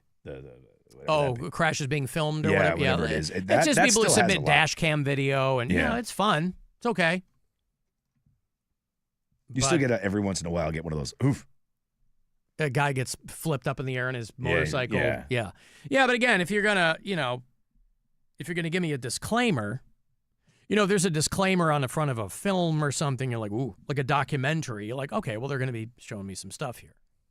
Do you think it's more about because it's such a massive audience of people and what is disturbing to most? No. I think it's CYA. I think it's legal. I'm sure it's legal. I mean, it's police body cam footage. So again, I fully understand why it's blurred. Just don't give me the disclaimer that it's graphic images, because there are no graphic images in there. Do you think anybody viewed it as graphic? There's nothing graphic about people inferring what happened. First of all, we all know what happened. This story is 3 months old. Everybody knows what happened. I just think that the disclaimer is silly. Say what? I was just saying, do you think that the disclaimer is there because someone may find that graphic and they're just... But then they wouldn't, why would they look at it? I don't know, because it just comes up. I don't know. If you see, disclaimer or no, if I click on body cam footage of the discovery of Gene Hackman and his wife's bodies, if you click on that, it's because you're ready to rock. You want to see that. Nobody goes, oops, I was looking for cat videos, and I accidentally clicked on body cam footage of Gene Hackman's wife. How'd that get in there? This algo is wildin'. You know, people always bring up Faces of Death. That was the thing when I was a kid. Yeah. Well, of course, 3/4 of that was made up. But when you're a kid, you don't care. Because it was shot in like this cinema verite kind of way. That was a precursor to, you know, found footage horror movies was Faces of Death. These videotapes that were, you know, banned in 70 countries. Probably 2. But it was enough to lure you in. 12 and 13 years old. Here's some money. It's $1,000. I think somebody won during our show yesterday. Somebody, Parma maybe? Yeah, 2 o'clock, I think, right? Yeah, good for them. I hope you win this. Got a few more of these left for the week, and then we'll start it all over again on Monday morning. So a grand here. I'm sorry? Oh, wait, yes, we will, even though we're not here. RMG does them, yep, Gotcha. on Monday mornings, yep. So good luck. Here you go. This is your chance to bet with the Buzzard Bookie and win $1,000 now. Enter this nationwide keyword at WMMS.com. Bills. That's bills. Enter it now at WMMS.com. Last thing I needed to see this morning, because I'm boarding a plane tomorrow afternoon to go down to Florida for the week, is a video of this girl who got vomited on by another passenger as they were landing. Yeah. Oh. And she's like, I'll let her tell it, but she's like, I got my headphones on. I don't hear what's going on. Some guy behind him was hammered or something, and there was some turbulence. And it was just bad timing. It sounds like there was turbulence, and this guy honked right as they were going through some turbulence. So it's like splashing. Oh, God. Oh. A girl next to me and myself just got projectile vomited on a Delta flight. Not a long flight at all, but it was a little bit bumpy because of some rainy weather. We were literally minutes away from landing. It smelled like someone had burped, and it smelled like beer. And I had my headphones in. I was listening to music really loudly, so I did not hear this man vomit. The girl sitting next to me taps on my arm, and I look at her. She points at me, and I realize I have this man's vomit all over my left side. It was on my jacket. It was on my shirt. It was everywhere. Oh, God. Can you imagine that? Horrible. Worst thing. I mean, not only, it'd be different if you were like, yeah, that really sucks. It was a New York to LA flight. This was DC to New York. A train would be faster. Like, you know, a DC to New York flight. Literally, it's one of those flights where it's like, as soon as you get to cruising altitude, they go, okay, we're going to start our descent. It's like a 20-minute flight. Cruising altitude's like 8,000 feet. Yes. And I guess he got drunk that fast. Well, he got on board before drunk. He got on, exactly. yeah, at the bar. Noella Voigt is the girl's name. She said all Delta offered was a bunch of napkins and some bonus Sky Miles. I mean, what are they going to do? You're not going to put the toothpaste back in the tube. I'd take the Sky Miles. And thank you. Yes, I need napkins because this guy vomited. Bring me a wet wipe while you're at it. Something. Man. She's like, these airlines have to have better biohazard plans, which is true, but that's different than a guy vomiting on a flight. Smelled like a burp. And then smelled like beer. So obviously the guy was drunk, yeah. There's some turbulence. Ugh. Oh, my God. I'm not feeling so good, guys. And she's like, the longer explanation, she's like, we can't move because we're on our descent. Yeah. And everybody's, strapped in, and even the, flight attendants are in the jump seats or whatever. See the guy just sitting there wiping his mouth. I feel so much better. Holy Christ. Sorry, ladies. Sorry about that, but man, I feel better. Your mother's in here with his cars. Would you like to leave a message? I see that she gets it. If that's true, then you must know my mother's maiden name. What is it? Oh, just pea soup all over the place. Hello, Delta. Hi, there was a possessed guy behind me in 29F. He was vomiting all over. It smelled like pea soup and beer. Here's some napkins. Exorcist. And some Sky Miles. Who doesn't want Sky Miles? It's like giving you money. And they give her 100, but they're like, we'll give you 5,000 Sky Miles. Yeah. You know how many trips to D.C. to New York that is? 1. Yeah. But it's a free flight. Yeah. Have you ever seen someone throw up on a plane? Yes. You have? I traveled with someone many years ago. She filled the vomit bag. Oh. It didn't go everywhere. She filled. Like when you have a bag of cookies and at the very top you got to roll the little plastic lip and fold the flaps on the side. I mean, she got it all in there. I was just going to say, though, those bags are so small. Not anymore. It's They're like a not. popcorn bag. The one, maybe they are now, but it's like the flight we were on. Yes, it was like a popcorn bag. That's right. Oh, okay. All right. Well, that's, yeah. Because the ones, when you see the small ones, I'm like, well, what are you going to do with the rest of the puke? Give me another one. Well, right. I'm sure that your neighbors will be passing it to you, just like ready. Trying to stem the bleeding, as it were. Well, also, that's probably their ham-handed way of trying to get people to behave on the flight. Hey, if you puke, you only got this little bag here to fill it up. But again, not everybody who pukes on a plane is drunk. Right. Right? Like my wife gets motion sickness all the time. She puked on a bus. Couldn't take Dramamine or anything like that? While she was pregnant, she puked on a bus. Oof. Oh, man. Hot bus puke. Oh, yeah. Yeah. Yeah. She had nothing to put it in?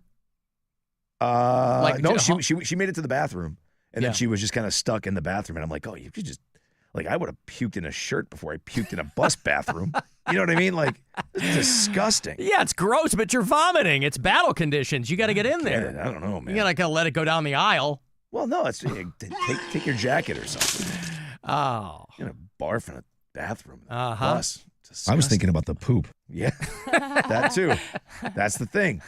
You've been on those buses. You know what it looks like down there. Yeah, sure do. Yep. So anyway, hopefully on my flight tomorrow, nobody will. Well, I'll put it this way. Hopefully the only person vomiting from being hammered is AC. Yeah, baby. Right here. Yeah, 2.5 hours or so. That's about the flight. Yeah, it's not that long. Yeah, it's not a bad flight. Yeah. So, projectile vomited. I also think that we're overusing projectile, by the way. That sounds projectile, though. Yeah, that does. If that guy hit the seats in front of him, that's a lot. That's just a lot very fast with a good trajectory. Splashed onto her camel coat. Yeah. That reminds me of like amusement parks too. That would be horrible. And then you got to like walk around in it all day. You might as well call it a day. Well, and those you got to hope that when you vomit, like the loop doesn't come back around and land on somebody's head. I mean, those things are moving fast. Boy, that's. You could splash the entire row of people, I feel like. If you're lucky. All right, I'll take a break. I'll have what for you? Oh, I'll have Shinedown tickets for you later on, about a half an hour from now. I want to go see Shinedown on the Dance Kid Dance Tour. That's going to bring them out. Bush is opening that tour, as a matter of fact, out of Blossom mid-August. 35192. Send me a text there. You can watch on our YouTube channel and listen anywhere on the iHeartRadio app.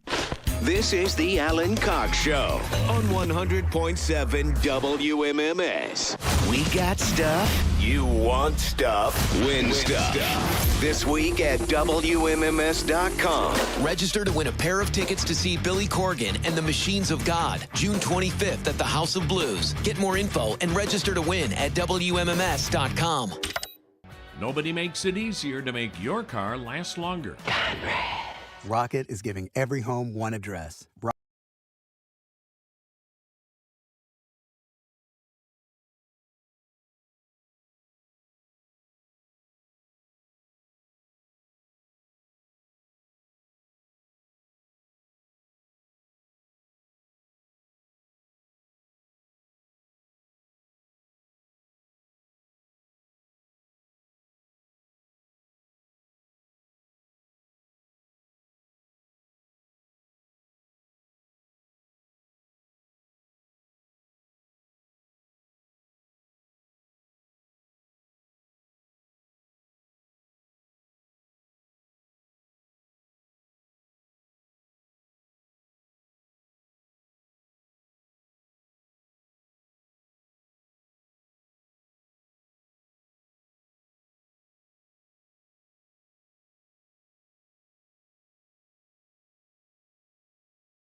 Buzzard. The home of the buzzard.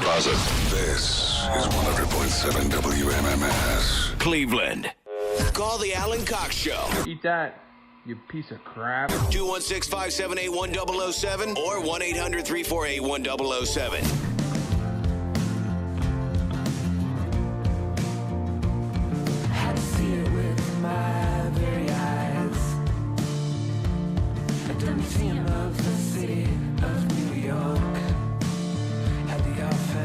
I saw Nico Case is coming back to Northeast Ohio. I like Nico Case a lot.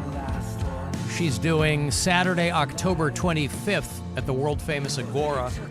She does a lot of solo stuff, but she also does stuff with this band. They're called the New Pornographers. And it's kind of a musical collective. She's been in it for a long time. She kind of trades off lead vocals with a couple of the other guys, but when she goes out and does solo stuff, that's very entertaining as well. And I was thinking of the New Pornographers because it has to be the worst case of life imitates art that I can recall in a long time.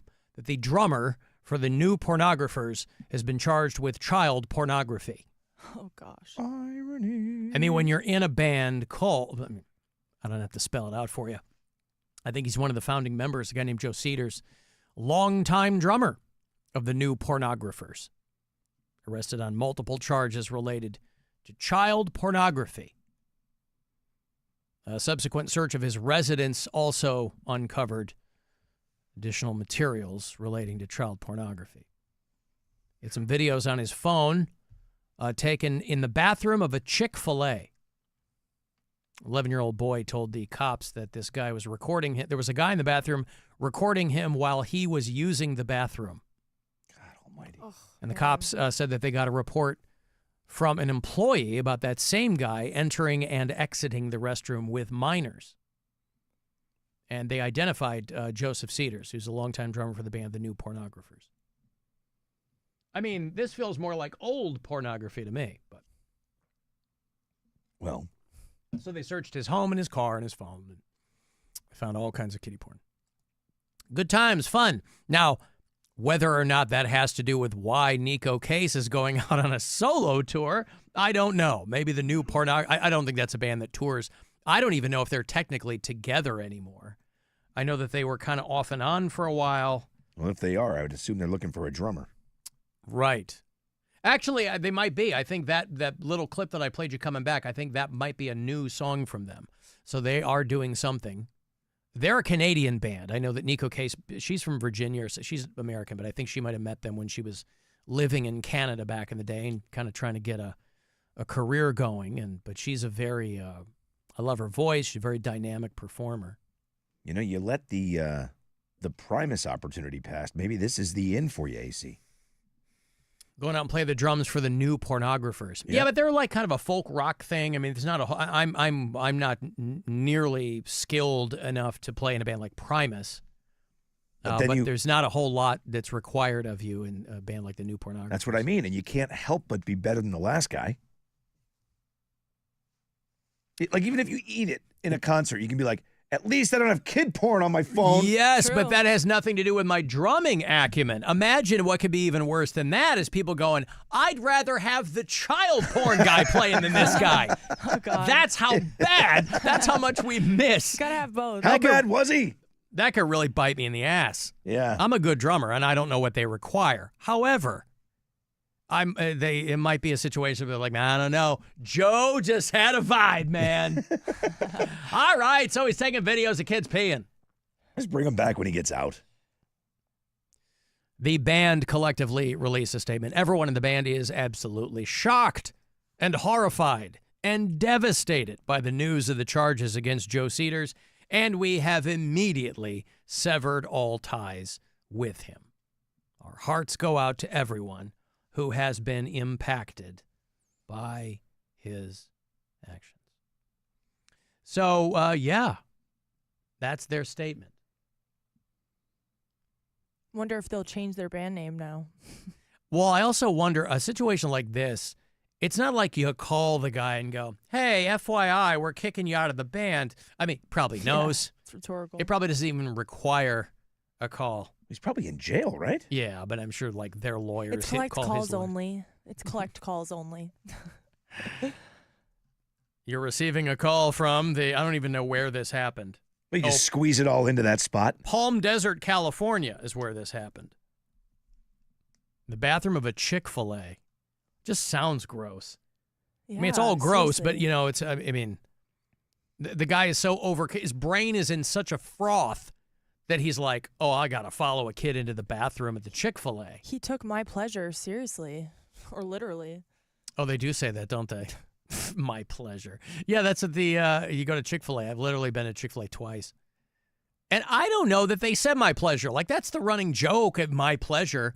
I don't recall anybody saying my pleasure to me. Maybe they've, I haven't been in a long, long time, but maybe they've weaned them off of that. Maybe it got to be such a joke that they were like, we're not going to do that anymore. I think they still do it all the time. Do they really? Yeah, I think so. I don't go. My kid does. My oldest loves Chick-fil-A, and she always makes that joke. So I assume they still do it. Yeah, okay. And I always tell her that. You say what? Oh, no, I was just going to say I always tell her the same thing I say about Hobby Lobby, and it makes her mad. She's like, oh, I want Chick-fil-A. They do that too? And I'm like, oh, no, they're closed on Sundays because they hate the gays. Mm-hmm. She's like, Dad. I'm like, well, I'm just saying, honey. You can't go to Hobby Lobby, and you can't have a chicken sandwich. I'm just repeating what they said. That's right. All right? I didn't make it up. That's right. Alan, my buddy drank about 8 Long Island iced teas before we got on the plane coming home from Las Vegas, and I passed out drunk. Well, he ended up passing out drunk too, but not before he puked into a cup, and he managed to hold it the whole time during the flight without spilling it. Even as we landed, I was nervous, extremely nervous. Yeah, the guy's holding it in a cup like whatever's rumbling's going on, and he's... Said he passed out drunk after he did it. How great would it have been if he woke up and took a sip? Oh. Like he just didn't know. He was like he forgot he did it. Oh, it would have been so good. This is the worst IPA I've ever had. Well, because drunk puke, it's all liquid, right? Yeah. I mean, it doesn't matter what you ate. If you had 9 Long Island iced teas, but it's still puke. It's still vomit. I puked into a cup once. Like I've envisioned one of those like bathroom paper Dixie cups, but this guy probably had like a cup, right? Yeah, it sounds those like little ones. Yeah. What you puked into a cup on a flight? No, it was at a Halloween party, a red Solo cup. Oh yeah, okay. Puke and rally, you know? Yeah, but there's stacks of those around. Yeah, exactly. One within arm's reach. Alan, my 7-year-old threw up on a United flight from Florida. She threw up in a bag, and the flight attendants let us know. All they could do was give us a garbage bag, and we had to hold it until landing and throw it out in the airport. This is the thing. I mean, there's limited resources. Yeah, because when you're flying, people get mad at flight attendants and like, yeah, there's some things they can do, but there's not that much they can do. I think most people realize this, but I wonder if they have like a biohazard waste specifically, like on the plane.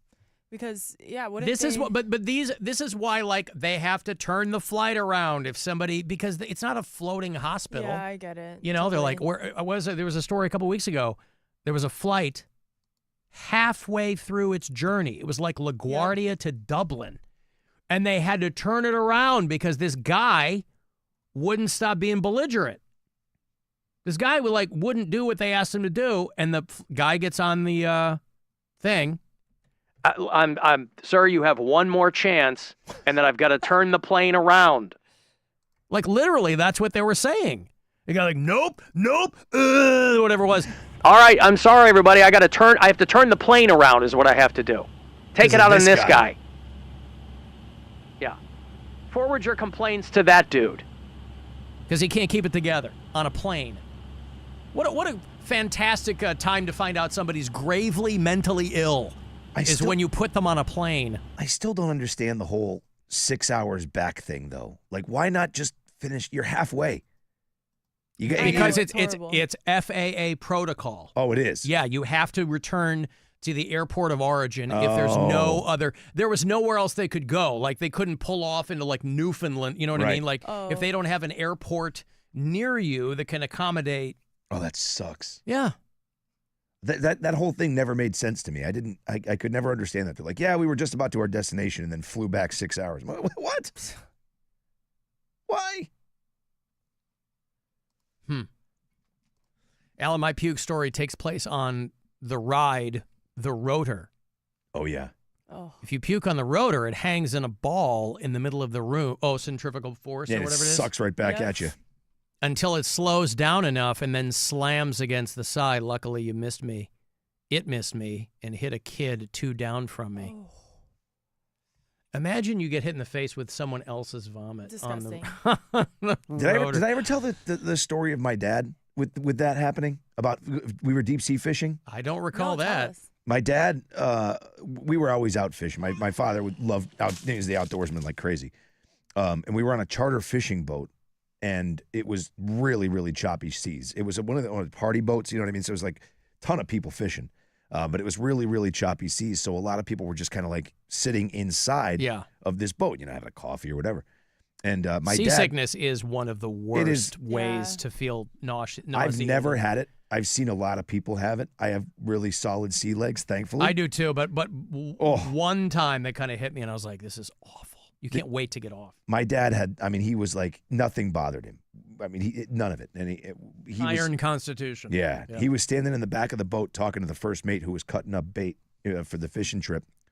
And he was watching these people kind of run off out of the inside. Because the worst thing you can do when you're on a trip is to sit inside when things are bad. Because then you're going to get sick no matter what. Oh. Get outside with the air, and hope for the best. Mm-hmm. So these people get up and they run out and just this dude starts throwing up. My dad's laughing at him. Ah, ha, ha, ha. Another guy gets up, does the same thing.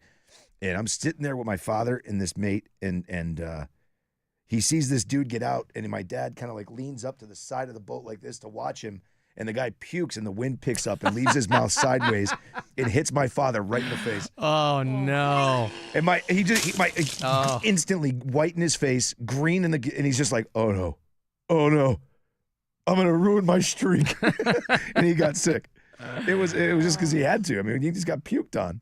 Oh, it was so funny. And, of course, I'm laughing. And then he didn't think it was funny that I laughed. But, yeah, it was great. I wasn't in the car, but I had friends telling me about it was a summer thing years ago. And they'd all there was a designated driver, but the other 3 people had been drinking or whatever. And all the windows were down because it was like August or something. And whoever's riding shotgun they didn't have time to pull over, puked out the window, but it hit the person sitting behind her in the back seat because the windows were all I bet it did. the windows were all open. I'm like, oh my God. I wish I'd been there. My buddy did that with a booger. He was driving and he was picking his nose and he got a booger. He flicked it and the window was up. So then he started gagging. What am I going to do? What am I going to do? I'm going to just pull over and get a napkin. I don't know what to tell you. Yeah. It was terrible. Alan, the plane turnaround is a containment thing. Look what happened with the coronavirus. Yeah, no, under those circumstances, yeah, but this guy, he wasn't going to give anybody else being a dick, right? They wanted him to, take, I don't know what they wanted him to do, and he just wouldn't do it. Yeah. It wasn't like the guy was sick. He's sick in the head, I guess, but I don't know. Alan, what's up, buddy? So I just wanted you to know, I've been walking around my house today just going, yes, very good, thank you. Yes, very good, thank you. Just another way your show has creeped into my brain at all hours of the day. I do that too. Yes, very good, thank you. Yep. Anytime instead of just thank you now, anybody that I thank, yes, very good, thank you, all the time. I posted a ton of his curses on my story yesterday. Oh God, it's so funny. Yes, very good, thank you. Yep. Because it's so dismissive. Oh, it's perfect. And I need polite, dismissive comments in my lexicon. That's what I need. Because most of the time, I'll listen to someone, couldn't care less what they're telling me. Yes, very good. Thank you. It's polite. It's polite. So good. Yeah. There's one line when his wife says something. I don't remember what it was. And he goes, he mocks her. No, the F I didn't. But the way that he said, oh my God, he's so great. The man can turn a phrase, that Matthew Barry. Yes, very good. Thank you. Hey, Chet. Hey, what's going on? What's up, man? I got a story. Oh, boy. I was at a birthday party at a bar, and these two girls were going to come home with me. We're going to have a threesome. Yeah, man. Woo! This is when guys don't care how drunk or puke-adjacent girls are. If there's the promise of a threesome, they will take the chance. Got some scope. They Absolutely. It's like Jerry Reed trying to get the beer over, trying to get it down south. They will transport these girls back home very gingerly. All right, I interrupted you, Chet. Go ahead. That's okay. So they started kissing. They were both in the back seat. And we pull up probably about 3 blocks from my house. Both my windows go down, both heads out the window, puking. Yeah. Yeah. We got to my place. They stayed in the bathroom for about 10, 15 minutes. Then they wanted to go home. This is what I mean. He still took them home. Yep. He could have said, you guys are both vomiting out the window. I'll take you to your home. And, no. He goes, nope, I'm still going to take you there. Because in his mind, and it would be every guy's mind, well, they're better now. Yeah. They've puked. We'll get back. Yeah, we'll get some scopes. I'll fill these bitches full of Lavoris so fast they won't know what hit them. I would have done that, but they were game. See, I don't like the B word. What did I do? Chet, you're bringing out the worst in me. Yeah. And so it was threesome unperformed. It didn't happen. Yes. It didn't happen. That's worse than my threesome didn't happen story for sure. I thought mine was bad. Yours? That one's bad. My girlfriend just came back to a party I was at. Yeah, he was getting ready to get down, and she split and came back. Yeah, it was a snowstorm. She couldn't make it up the hill. Oh, and it was kind of like we were on the outs, and there was a couple of girls at this party we were hanging out at. Things got going, and my buddy knocked on the door, and he's like, hey, she's back. And I'm like... You got to have a new branch in your hand before you let go of the last one, Chet. That's true.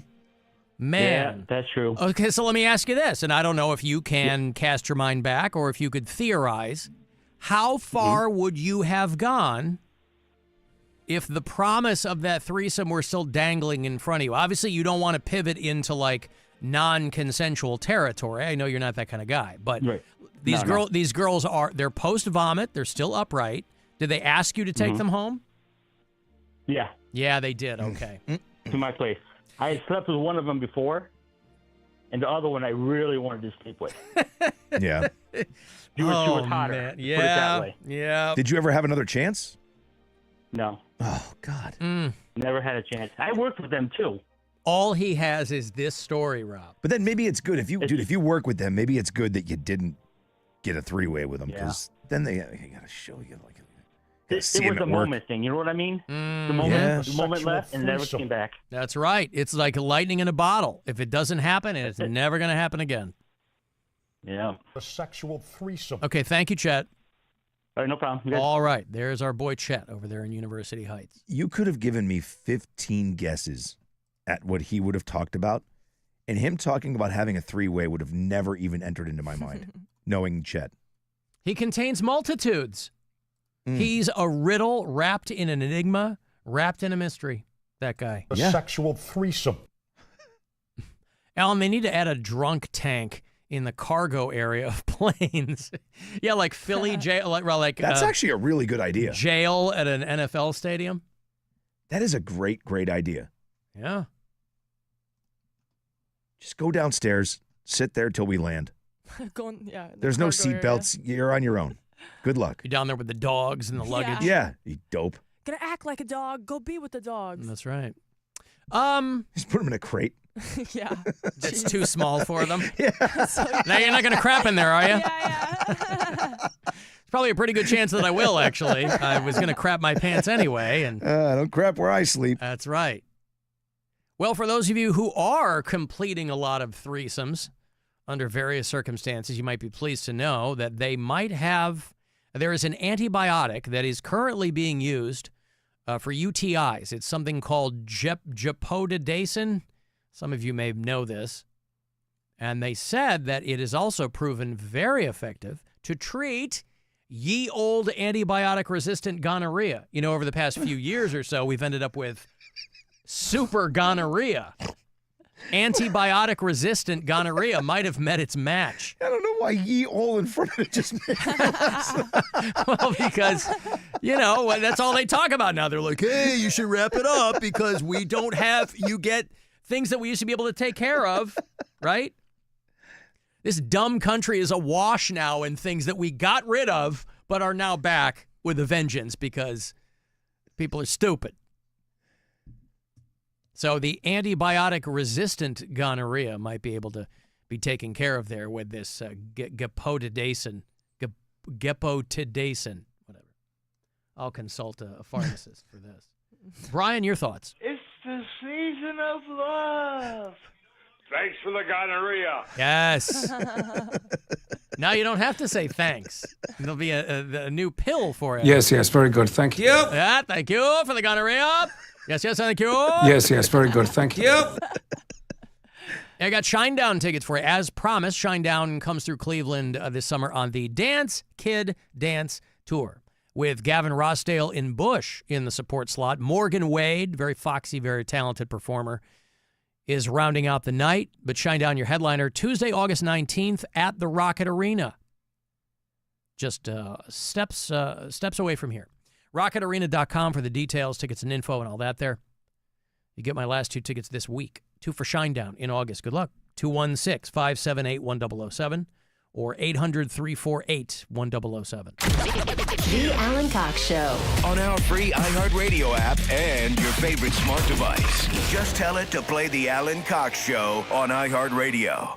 From the Mr. Hero Taste You Crave Weather Center. WMMS weather. Mostly cloudy over.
Watch for a crash 40 eastbound at Granger off to the left-hand side. Police and ODOT helping out a broken-down vehicle 71 southbound at Snow Road. They're in the right-hand berm. Still trying to clean up a crash at the intersection of Brook Park and Broadview, and we've cleared the wreck in Westlake at Crocker and Detroit. I'm Faith Nezevich in the Traffic Center. This report is sponsored by Classic Toyota on the Auto Campus in Mentor. Drive a brand new 2025 Dakota SR from Classic Toyota in Mentor for just $299 per month, plus taxes and fees. 36 months, 10,000 miles with $2,999 due at signing. Tacoma is more than a truck, it's your next adventure. Classic Toyota on the Auto Campus in Mentor. The championship is back in the Bay for the first time in 40 years. On the new limited podcast series, Dub Dynasty, we hear from head coach Steve Kerr on how Steph Curry almost never even joined the Warriors. In fact, I thought we had a draft day deal to end up getting him to Phoenix. For the entire behind-the-scenes story of Golden State's incredible 10-year run, open your free iHeartRadio app, search Dub Dynasty, and listen now.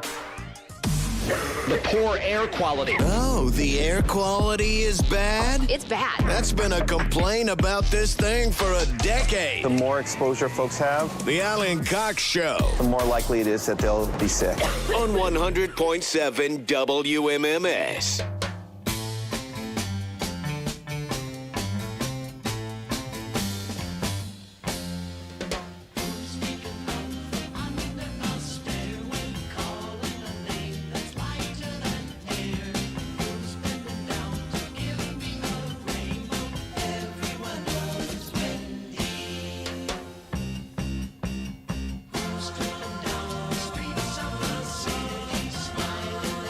I've got another $1,000 for you here within the next 10 minutes or so.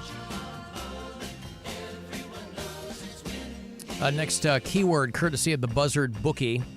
It'll be your second to last chance this week. We'll do one at 4:30 and 5:30, and then we'll start it all over again Monday morning with RMG. We will be out next week, but you'll still get all those keywords throughout this program. I was looking at a map. The U.S. very, very windy in Cleveland today. 77 degrees, but it's very windy. And they said the U.S. just had its windiest start to spring in 50 years. And what that has led to is unlikely guidance from the National Weather Service here in Northeast Ohio that because it's so windy and dry, there's a wildfire alert in Northeast Ohio. So they're like, hey, maybe don't do fire pits in your backyard, for people who smoke. Dispose of your cigarette butts properly. Take care of your butts. Wildfire risk alert for Northeast Ohio, including Cleveland, Akron, and Canton. Warm temperatures, check. Dry brush, check. Low humidity, check. And very high wind gusts today. So just FYI. I was trying to think, but windy everywhere, by the way. Very, very windy conditions they've had in China. Beijing put out an alert. They were getting 93 mile per hour winds. Jesus. Highly disastrous winds is how they referred to them in China. And what they did in Beijing was, hey, if you don't weigh much, stay inside. They told people, they go, anybody who weighs less than, it says 50 kilograms, whatever that is. What's kilograms to pounds? Let me take a look for you. kg to 110 pounds. Jesus. If you weigh less than 110 pounds in Beijing, they said, hey, stay inside because you could get blown away by all of the winds that were blowing through. Obviously, we're not getting 93 mile per hour winds. Yet. So anybody under 110, if you're going to get blown away out there, you better be careful. But it was very, very windy. I went across the street to get a little nosh. I forgot to bring food today, and so I had to go over and get a little nosh. And it was very windy.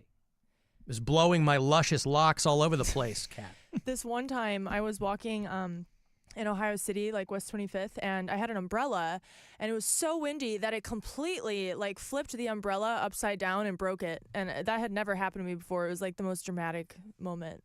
I mean, downtown Chicago, all of the outdoor, it's not called the Windy City because of the wind, but it is very windy when you're downtown. And so all of the outdoor garbage cans, city receptacles are full. They're chock full. They look like the umbrella holders that are in hotels and stuff, when they're wet and you put them in there. Mm-hmm. But they're full of inverted umbrellas. Yeah, I bet. Hold on. The umbrella industry in the Midwest, I mean, you're looking for something to invest in. I don't know how tariffs are hitting the umbrella industry, but that should be the next thing on Shark Tank. Well, they make them like an umbrella that can't be inverted. Right? Like it's strong and they test them on wind tunnels and things. There are companies that do those, but most people aren't shelling out $50 for a goddamn umbrella. What were you looking at over there? That's not why Chicago's called the Windy City. Why? Politics. Hot wind. Wind. People really? Bloviating. Yes. The Windy City is named after all of the chatty politicians from back in the day. The Chicago machine. Yap, yap, yap, yap, yap. You can add that to another thing I did not know until I joined the show. That's very interesting. I thought that was pretty well known. It probably is. I'm just, okay. I'm a dope. Well, it is very windy there, though, too. So that's why I always thought that. Yeah, both meanings, yeah. Because it rips between the buildings, is what everybody tells me. It sure does. I'm not very familiar with Chicago. I've only flown through it. Oh, you've never been? Not to hang out, you know what I mean? I got to tell you, I'm surprised at the people I run into in Ohio who are like, "Oh, I've never been to Chicago." I'm like, "Really?" Because it's not like Portland or L.A. or something. I could see not going halfway around the country, but I mean, you can drive to Chicago. Yeah, I just haven't been here that long. You know what I mean? Yep. Oh, that's true. But eventually. I mean, like people born and raised in Ohio. Sure. Like most of the people I run into, like, oh, my kids went and saw. I think it was a Taylor Swift show or something there. Yeah. So well, my son's moving there, so I'm excited for him. Yeah. Yeah. Chicago or New York? Chicago. Oh, okay. Yeah. I feel like that is that's strange to. Sorry, I lost my train of thought. Are you okay? Oh, yes. Were you doing yoga earlier? I saw you on camera. I didn't know what you were doing. Okay. My back hurts. Yeah, oh, you're right. Bad. Yeah. There's her train of thought, Rob. It just showed up. Listen to that horn! There's an. Oh my God! Oh, she's beautiful. No. It just pulled in, and it's covered in inverted umbrellas. All right. You were doing yoga. Yes. Because your back hurts? Yes. And then I remember... You know what this is? This is in preparation to see the boyfriend. Oh, God, yeah. She wants to be limber. Yep. That's funny. I went to the chiropractor this morning, so just doing what I'm being told. But this is in preparation for seeing your boyfriend. Well, it's because I and I put a kink in my back or something. Mm-hmm. Well, no, listen, two things can be true. I'm just saying you're trying to mitigate those effects because you're going to see him, and you got to be able to, wear your ankles as earrings, as it were. Yeah. Go out to dinner and do things. And I do remember my train of thought. I was just saying it's very strange to me if somebody grew up in Ohio, never having gone to Chicago. Like, I feel like it's easier or whatnot to go to Chicago than New York even. So that's surprising. Well, yeah. I mean, it's... whatever. I mean, yeah. Okay. So you are preparing to see him. Yeah, but what I realized too is that I'm just gonna have to start taking stretch breaks when we have breaks, and hope to not get caught by the camera. So, well, it wasn't even caught. I was just like, oh, either she lost a contact, or she's getting her hips ready, Rob. Right? Yep. Kat's tall, and so tall girls have a different. They've got like a different kind of hip differential, than some other girls do. Were you ever a dancer back in the day? I did Serbian folklore dancing a little bit. I don't and I did mean musical that. Theater, Okay. Type stuff. So Serbian folklore dancing is that like a lot of knitted vests and boots and and okay. Exactly what you flower think it is. crowns. Yep. And like gold coins that like shake and make noise like as you jump. Right. Yep. This is the word of gypsies. Right. Which I know that's not the preferred nomenclature anymore. That's considered a slur. Nevertheless, I have to imagine that there's still some people who adhere to that. And when you were little and we take you to do your shamaja dances, you'd with your coins jingling all up and down the hall. The shapski, troika, and little Katarina would come down and she'd be jangling those chains, those coins, dancing the colo. There you all go. together, all together. Oppa! Oppa! We'd fill her full of ouzo before she'd go out there and Rakia. Oh, she'd knock you. She'd bounce around for a little bit. And, You're not wrong. That's less fun than I thought it would be. But yeah, okay. Serbian folklore dancing. Well, I dated a girl that did. Our friend Bridget Linton does Irish dancing, and I remember dating a girl in college who her family was like 150% Irish. And she grew up doing Irish hard shoe dancing. There's hard shoe and soft shoe. And boy, I'll tell you what, that makes a mighty racket. Ain't no river dance there. Loud. We had a couple people at our school that also did that, competed and everything. Mm-hmm. They're perfect curls that they have. It's just so pretty. It's a whole thing. Yep. Again, I am flummoxed by ethnic pride, but listen, whatever. You got to do what you got to do. What were you saying, Robert? Oh, no. Go ahead. It was just going to parlay onto what you were saying. It's good. Mm-hmm. Alan, I hate to break it to you, but short girls have hip problems, too. Yeah, you know, if you've had kids, yeah, you've been squeezing out cabbages, you got all kinds of problems there. But, you know, what are you going to do? Alan, many people from here haven't been to Chicago because Chicago sucks. Well, you're trolling me, but again, you've never been there. I thought Cleveland sucked before I moved here. And then a few years later, I said, yeah. But then confirmed. But then a few years after that, boy, I really warmed up to it. Yeah. But to anywhere you've never been, you know. Now, if you went, and again, you know, people, listen, Chicago's a very, very big city. People will go, where should I go? I go, well, that's it. Let's start with where you're staying, and then we'll go from there, right?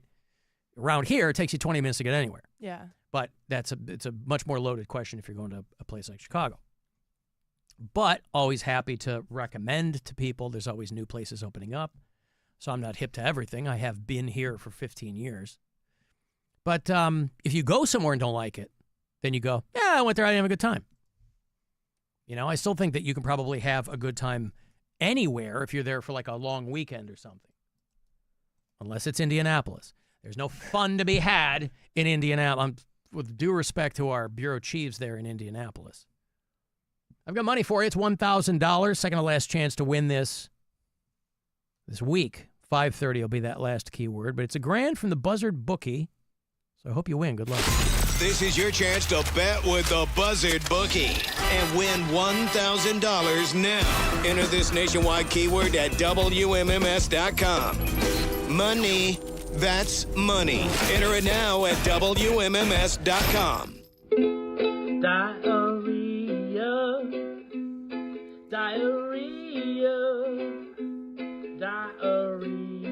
Oh, a diarrhea for me.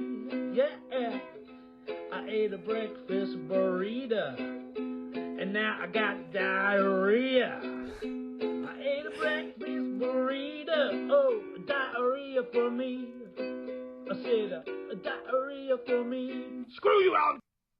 Oh, God. What? Jesus. Why is he going to throw A that hard in? left turn there, didn't it? You're doing a diarrhea song on the uke. How am I the bad guy? Screw you, Alan. He had me, he lured me. He had me like bopping my head along, and then screw you, Alan. That's no good. Speaking of screw you, Machine Gun Kelly. One Colson Baker. He is very upset because some people were tossing around the notion of a white rapper Mount Rushmore. Now, first of all, there are no 4 words in the English language more utterly whack than white rapper Mount Rushmore. Okay, we'll set that aside. He's mad that his name wasn't mentioned in the conversation. Eminem, Mac Miller, R.I.P., Paul Wall, There's some people talking about, you might have seen this, basically. It was online. I saw it on Instagram. It was like an AI-generated white rapper, Mount Rushmore. And MGK thought that it was blasphemy was the word he used. Oh, blasphemy. Me not on the white rapper Mount Rushmore is blasphemy. Now, I can't say he's wrong. He's right. I can't say he's wrong. He's right. The people he's definitely better than Paul Wall. Than Paul Wall. And what's the other? There was a one-name guy that was on there. Russ. Way better. Oh, well, I don't know. I disagree with the Russ one, but yeah. Russ is like a genius. No, he's not. And Mac Miller's dead. I would say not that matters, but Eminem, Mac Miller, Russ, and then I don't know, maybe Logic. What about one Robert Van Winkle? Hello, Doy. Vanilla Ice, a Nadoy, the OG. Oh, or Post Malone technically too. Well, but he's a country artist. Pop artist, country artist. Exactly. But so's MGK. That's what I'm saying. I'm like, bro, you have tried to glom on to so many different things. I mean, it does nothing to diminish your skills, whatever they are, but it's like there's a price to pay for always keeping your audience on their toes. If you're going to talk about the theoretical, again, I cringe just to say it, white rapper. And by the way, what about Pale Tone? All right, Eastern European's greatest white rapper. Struggling with police and hustle. To those who used to tell I wasn't a sucker. I used to watch TV till I fell asleep. Pasta is all I could ever eat. Framing pictures on my table, now I'm able to chill and party. Should I have my own label? Rest in peace, Easy Biggie and Pac. Those who told me what is real rap. As a kid, I dreamed about Mike. And now I know what it's like. Sing it, baby. That's his hype woman. She sings like she got her jaw wired shut. Yeah, sing it, baby. Oh, come on. Is Pale Tone still around? I love it. Biggie and Pac, the ones who taught me what was real rap. He's out there in the, I have to assume, the mean streets of Gdansk. Or wherever he is, I don't know. But for him, granted, Mount Rushmore would be for American artists. That's why the real blasphemy would be if Bitcoin wasn't on the white. Remember Bitcoin? This guy's in his 80s. I mean, when we got hip to him, he was 77, and this was like a decade ago. Bitcoin out of Philly. If he's still alive, this guy should be on the Mount Rushmore of white rappers. I used to play his song Best Bitch. Rob. Yeah. And you know how I don't like the B word. That's how good the song is. You know, I've been with a lot of bitches, and out of all of them, I can make a solid argument that you're the best. You give one hell of a job. So many chicks been on my I love it. but not a single one done stick the way that you do. I mean, the music's great. The way that you do. His flow is unparalleled. Most feel right for only one night, but your is just so damn tight. That's why you're the best bitch. Sounds like That's a why grandpa. you're the best bitch. 77. You're the best way to spend my bread. Really good at giving. Take you back to meet my parents if they weren't already dead. I show you life's finest places and amenities. That's what you get with a G in his 70s. I know you like a man who knows exactly what to do. You know it's true. I've been doing girls since 42. Back when the Nazis were invading Britain, I was making bitches purr like a motherfucking kid. Back when Armstrong landed on the moon. God. I was getting on the daily, every day crushing poon. When they took down the wall in 89, I was in my prime, making panties fall all the time. Yeah. After civil rights movement, everyone was free. Then I gave every girl the right to my D. I've been getting raped. Oh, he gave every girl the right to sign his document, Rob. Yep, it was a There's pleasure. Bitcoin. He's, well, his given name is Lee. That song is from 2014, and he was 77 then. There's simply no way to know how old he would be now. But Bitcoin, straight out of Philadelphia. And good grief. He was Bitcoin before every finance bro douchebag was cornering you into a bar to talk your ear off about Bitcoin. Every time somebody would back me up against a wall to talk my ear off about Bitcoin, I was praying they were talking about the 77-year-old rapper from Philly. They never were. I mean, he was so smooth, I don't know if he ever had beef. It's right there. It's right there. It's right there. There it is. In Philly. But if Bitcoin, A, is still alive, and B, if he is, he should be on. He doesn't even have to be alive to be on the white wrap Mount Rushmore. But I hope he's still alive, even though I think that song basically was his high watermark. He had a bunch of other songs that I didn't take the time to edit. But anyway, Bitcoin. We should put Rob on the list for Mount Rushmore after the other day. He was rapping so good. Somebody else's song. I was impressed. That I know. doesn't count. I'm just kidding. You were impressed that he knew the lyrics to a 30-year-old Ice Cube song? I mean, no. Shut up, he Alan. just did so well. I was just like, I mean, yeah. What I'm saying is he had time to learn it. dang, it feels good to be against the... What was this? You were singing, we were singing It It Was a Good Day, yeah. No helicopter looking for the murder. And 2 in the morning, get the fat burger. Yep. Even so, the Goodyear blimp. And that Red Ice Cube's a pimp. Ice Cube's a pimp. Hey. Woke her up around 1, didn't hesitate to call Ice Cube Top Gun, drove to the pad.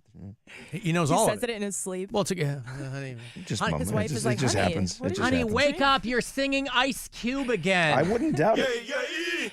Honey. Some Snoop, some Dre. They all just come out. I just, Love it. They've all been deeply committed to memory. All right. I've got to take a break. If you want to send me a text, 35192, AlanCoxShow.com, best place to email me. You can leave us messages on the iHeartRadio app if you're listening there, and you can watch on our YouTube channel. The Alan Cox Show on 100.7 WMMS. What are your best bets? I like the under. Pick the money line. Stay away from this one. Always bet on Buzzard. I like that bet. I think that's a smart move. With the Buzzard Bookie, get an earful of MMS. That's a win. I take that all day. And maybe a pocket full of cash. And parlay that into something else. You can't lose. There's 9 chances a day every weekday to win $1,000. Lay your bets. The Buzzard Bookie on 100.7 WMMS. Sponsored by Premier Home Pros. Premier Home Pros are the pros in bathroom remodels. Fast, high quality, and hassle-free. Go to premier-homepros.com and tell them you heard it on the radio to get a special offer of $2,000 off your dream bathroom. That's premier-homepros.com. Greatair.com. Hear that? That's the sound of saving a good deal more when you shop with M-Perks at Meijer. Some delicious blueberries, money saved. A creamy treat of cookie dough ice cream, that's money saved. Savings, savings, savings. Because every dollar spent is also 10 points earned in M-Perks, which you can use to save on your next grocery trip or up to $1 off per gallon on your next tank of gas. At Meijer, we work hard to help you save a good deal more for a whole lot less. That's bringing more good to life.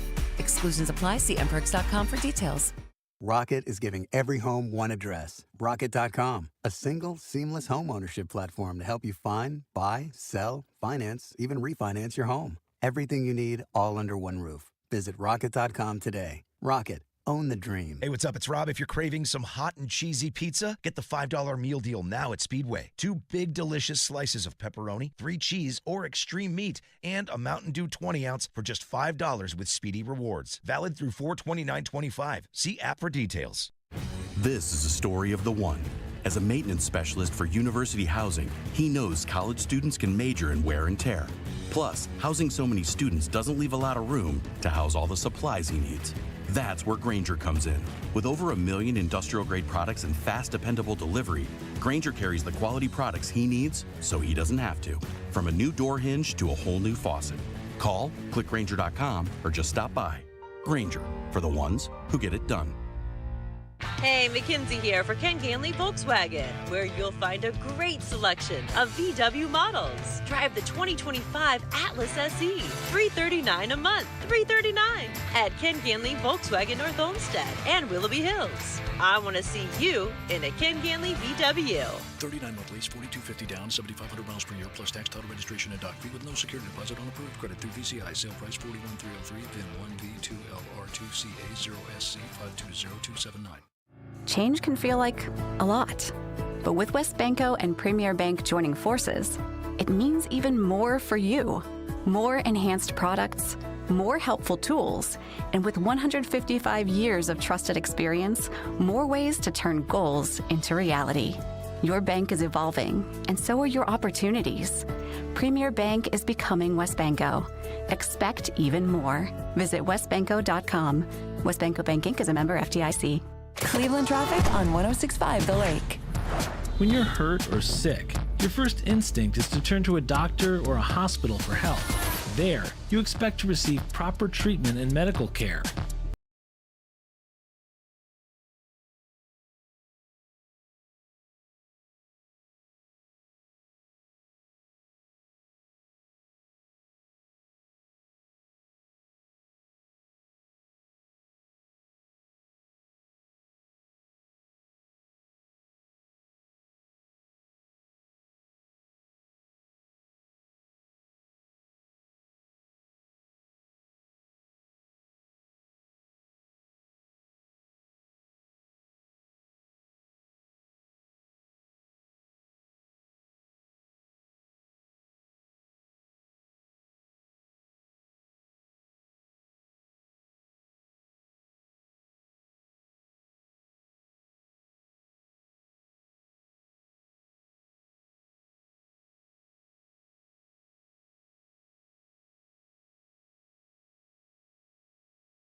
Discount Drug Mart has everything you need for a perfect Easter. Can you imagine? Back in my day, we spent hours driving all over town. Now Drug Mart has it all in one place with no work at all. They're even open on Easter Sunday for all your last-minute needs.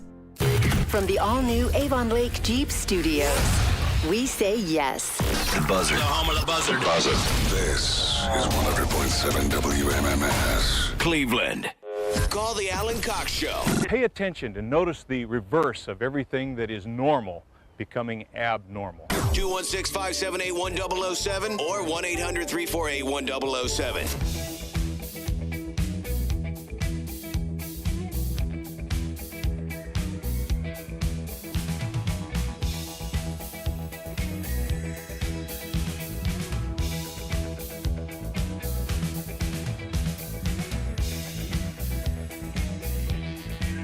35192. You want to text me? Somebody texted and said on the subject of a white rap around Mount Rushmore, you'd have to have Debbie Harry and Blondie. And that had to be a real kick in the balls too, because there's a rap portion in the Blondie song Rapture. She name drops Fab Five Freddy, and wasn't a rap song per se, but it was the first #1 hit in the United States to have rap vocals, which is very, very weird. The song Rapture by Blondie. And terrible bars, right? Eating cars and eating guitars and all that kind of stuff. But for the advent of MTV, it had to be tough to know if you were a lesser known, straight rapper hip-hop artist, you got on MTV because of Blondie. Because that song, even in a limited rap form that it was, got people to kind of get their heads around rap becoming kind of more of a mainstream thing. There was a big moment on MTV exposing people to a wider audience. And like I said, they name dropped Fab Five Freddy. They knew from whence they were coming. But it was a big, big song. But I don't know that you put Debbie Harry on the white rapper Mount Rushmore. People got their ideas, though. Alan, Mount Rushmore of white rap should be the Beastie Boys and Eminem, and that's it. That's what I would go with, probably. Yep. Yeah. What about Snow and Bubba Sparks? Nope. Nope. What about them? Yeah, what about them is right. Rocking everywhere. Beastie Boys and Eminem. I'd be fine with that. Alan Paul Wall is 1,000 times better than MGK. I'll take a word for it. I know the name Paul Wall. I don't know that I could pull out his music. What's a big Paul Wall song? And again, I think of Bob Wall, who was a longtime DJ in Chicago who ended up getting pinched for Grills banging with a Nelly. minor or something. He was featured though. Grills with Nelly. Yeah, Paul Wall always has grills. I don't have him in here. Anywho, yeah, people have thoughts. Hey, Alan, Weird Al raps. True. Yeah, he sure does. He does. Yeah. A white Mount Rushmore would be a mountain-sized bust of Eminem. Yeah, well, anyway, the entire conversation I think is very, very silly. Even sillier, though, was MGK. I'm like, don't you have a new baby to tend to? What's going on? There was a shooting at Florida State University. Yesterday, I think. Was it yesterday? Turns out it was a local sheriff's son. That's always fun. He said that he was ranting about communism or some nonsense. My children, my older kids, are part of that unfortunate fraternity. They both attend Michigan State University. My son has since graduated, but my daughter is still there. And they lived through that Michigan State shooting. And now the kid's there in Florida State. 2 people dead, and they ID'd the suspect. 2 people killed, 6 others wounded. This was yesterday afternoon. The gunman identified as 20-year-old Phoenix Ickner, who was a student there. A lot of times, in the case of the Michigan State shooting, it wasn't even somebody who had any connection to the school. It wasn't a student. It was literally somebody walking through campus who started going into buildings and trying to kill people, which I don't know what the data is on that, but it seems like that's more often the case than somebody who has an actual, somebody who's matriculating at the school. The son of a sheriff's deputy and a school resource officer in Leon County, which is where Florida State is. What city is Florida State in? It's not Gainesville, is it? I think that's where University of Florida is, right? Or is it the other way around? Well, I don't know. There's a lot of colleges. There's like Central Florida. Florida State's in Tallahassee. Yeah. So it's way north. It's at the very top. I was walking and this guy pulls up in an orange Hummer and got out with a rifle and shot in my direction, said Junior Mackenzie Heater. And then he turned and shot the lady in front of him, and that's when I started running. The 6 wounded victims have not been publicly identified, but included Florida State students. The 2 deceased are not believed to be students. It just sounds like people at the wrong place at the wrong time. And they said the shooter had access to weapons specifically because his mother is a sheriff's deputy. See, there's some of my bias. When they said the son of a sheriff's deputy, I assumed they were talking about his dad. But they're talking about his mom. I would have as well, but I saw the mother is story. A sheriff's deputy. Yeah. He took one of her old service weapons that she purchased for personal use, so I guess she hadn't been locking them up. Opened fire just before noon. And so Florida State joins, again, a very, very unfortunate fraternity of colleges where this has happened. A lot of current Florida State students were also students at Douglas High School in Parkland, Florida. Remember that one? That was a big one. 17 people got killed there. Imagine you survive, and again, my kids were telling me about this too, that they had friends from out of state who had survived high school shootings. Obviously, a college campus is a much bigger area than a high school campus.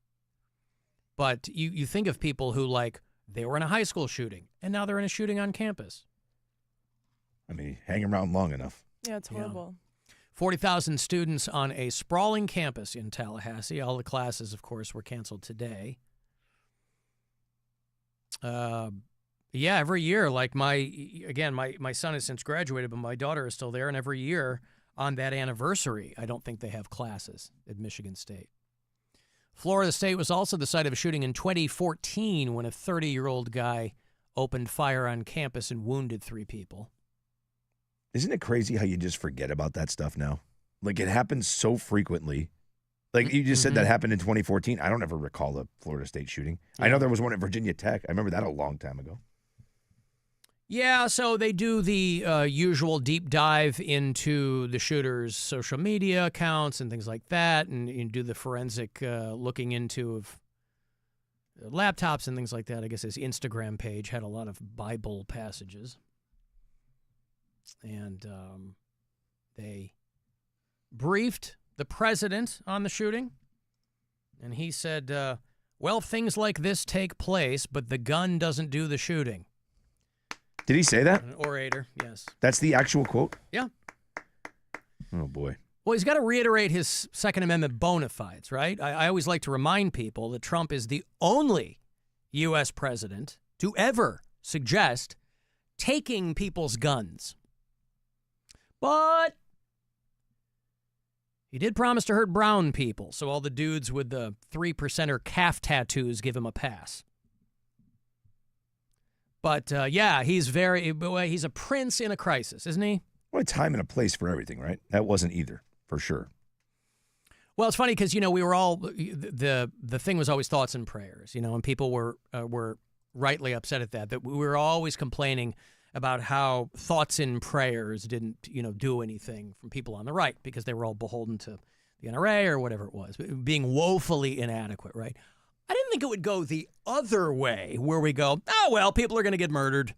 Yeah. That's kind of the vibe now with guys like Trump. Did you see the kid that said that during the interview? The thoughts and prayers thing? Well, no. He was on one of the networks. I forget which one, but he was being interviewed, and he's like, I'm sure everybody right now is sending all their thoughts and prayers. I just watched somebody get shot in the face. He's like, why don't you save those and let's try to figure something else out? Well, he didn't even, that's what people were complaining about the phrase thoughts and prayers. He didn't even say that. Yeah. He's gone the other way from thoughts. They're not even pretending with the thoughts and prayers. I mean, they're always pretending with the thoughts and prayers, but they're not even pretending anymore. He must have seen the picture of this kid, the shooter, wearing a MAGA hat. And he's like, well, it's probably the college's fault for being so woke. So, I don't know. But yeah, Florida State, those people down there. We've got bureau chiefs in Tallahassee. I don't imagine any of them are students there. I don't know, but again, they're talking to eyewitnesses, as is always the case. There's a 24-hour news cycle to fill up, and so they put every person who was within a 50-yard radius on CNN or whatever. And little by little, the information, anecdotal and otherwise, dribs and drabs out. Somebody who knew him said he had been kicked out of a extracurricular political club on campus because he made people feel uncomfortable. That's usually step one. And was ranting about communism ruining America.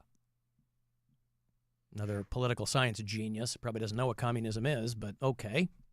That's the 6th mass shooting in 2025 in Florida. It's just Florida. Yeah. Well, I'm flying down there tomorrow afternoon for a week, so you should be fine. Everything down You'll there. You'll be fine. Everything down there is trying to kill you. True. The weather, the people, the animals. I mean, the odds, Alan. You'll be fine. You got to play the odds. There's a lot of people down there. They said that he had continuously made enough people uncomfortable where certain people had stopped coming, and that's kind of when we approached him and asked him to leave the group. And they said, well, what was it that were making people uncomfortable? And he's like, well, he was talking about how multiculturalism is ruining America. So, there's a pretty direct cause and effect relationship that you can see at play in situations like this. But other people were like, I thought he was nice. I thought he was a normal guy, So even, to a person, you can get a different, everybody interacts with everybody differently. And so, you can get a normal vibe off of somebody. Well, that's the thing with mental illness, too. People that are saying about how great he was, they may have known him prior to him becoming a school shooter. It could have been like this kid was great and then started reading too much crap on the internet or started doing too much stuff or hanging out with the wrong people. Mental illness sets in. It's just, you never know. Yeah, I guess so. Well, he was a political science major, I guess, when he was going to school there. He is the stepson. Court documents indicate he is the stepson of that deputy. Boy, imagine that. She's married to his dad. Now, that ends up being her service weapon that he took, right? Yeah. So what happens? Nothing happens to her, right? But was that gun properly secured? No idea. I didn't see anything about that. You just think, what is there a way to, figure something out for her? Does she get in trouble for this? I mean, I imagine she's going to get a stern talking to. I would imagine she's not going to go to work for a while. And I wonder what the name Ickner was, Ikner. And he's had a wild life, I guess. So the deputy is married to his dad. He's a dual citizen between the United States and Norway who changed his name. His given name was Christian Eriksson just a few years ago. And when he was a little kid, his biological mom and his dad were in the middle of this custody battle. And his mom violated the agreement and took him to Norway. Told the dad that they were going on spring break to South Florida, but instead took the kid to Europe.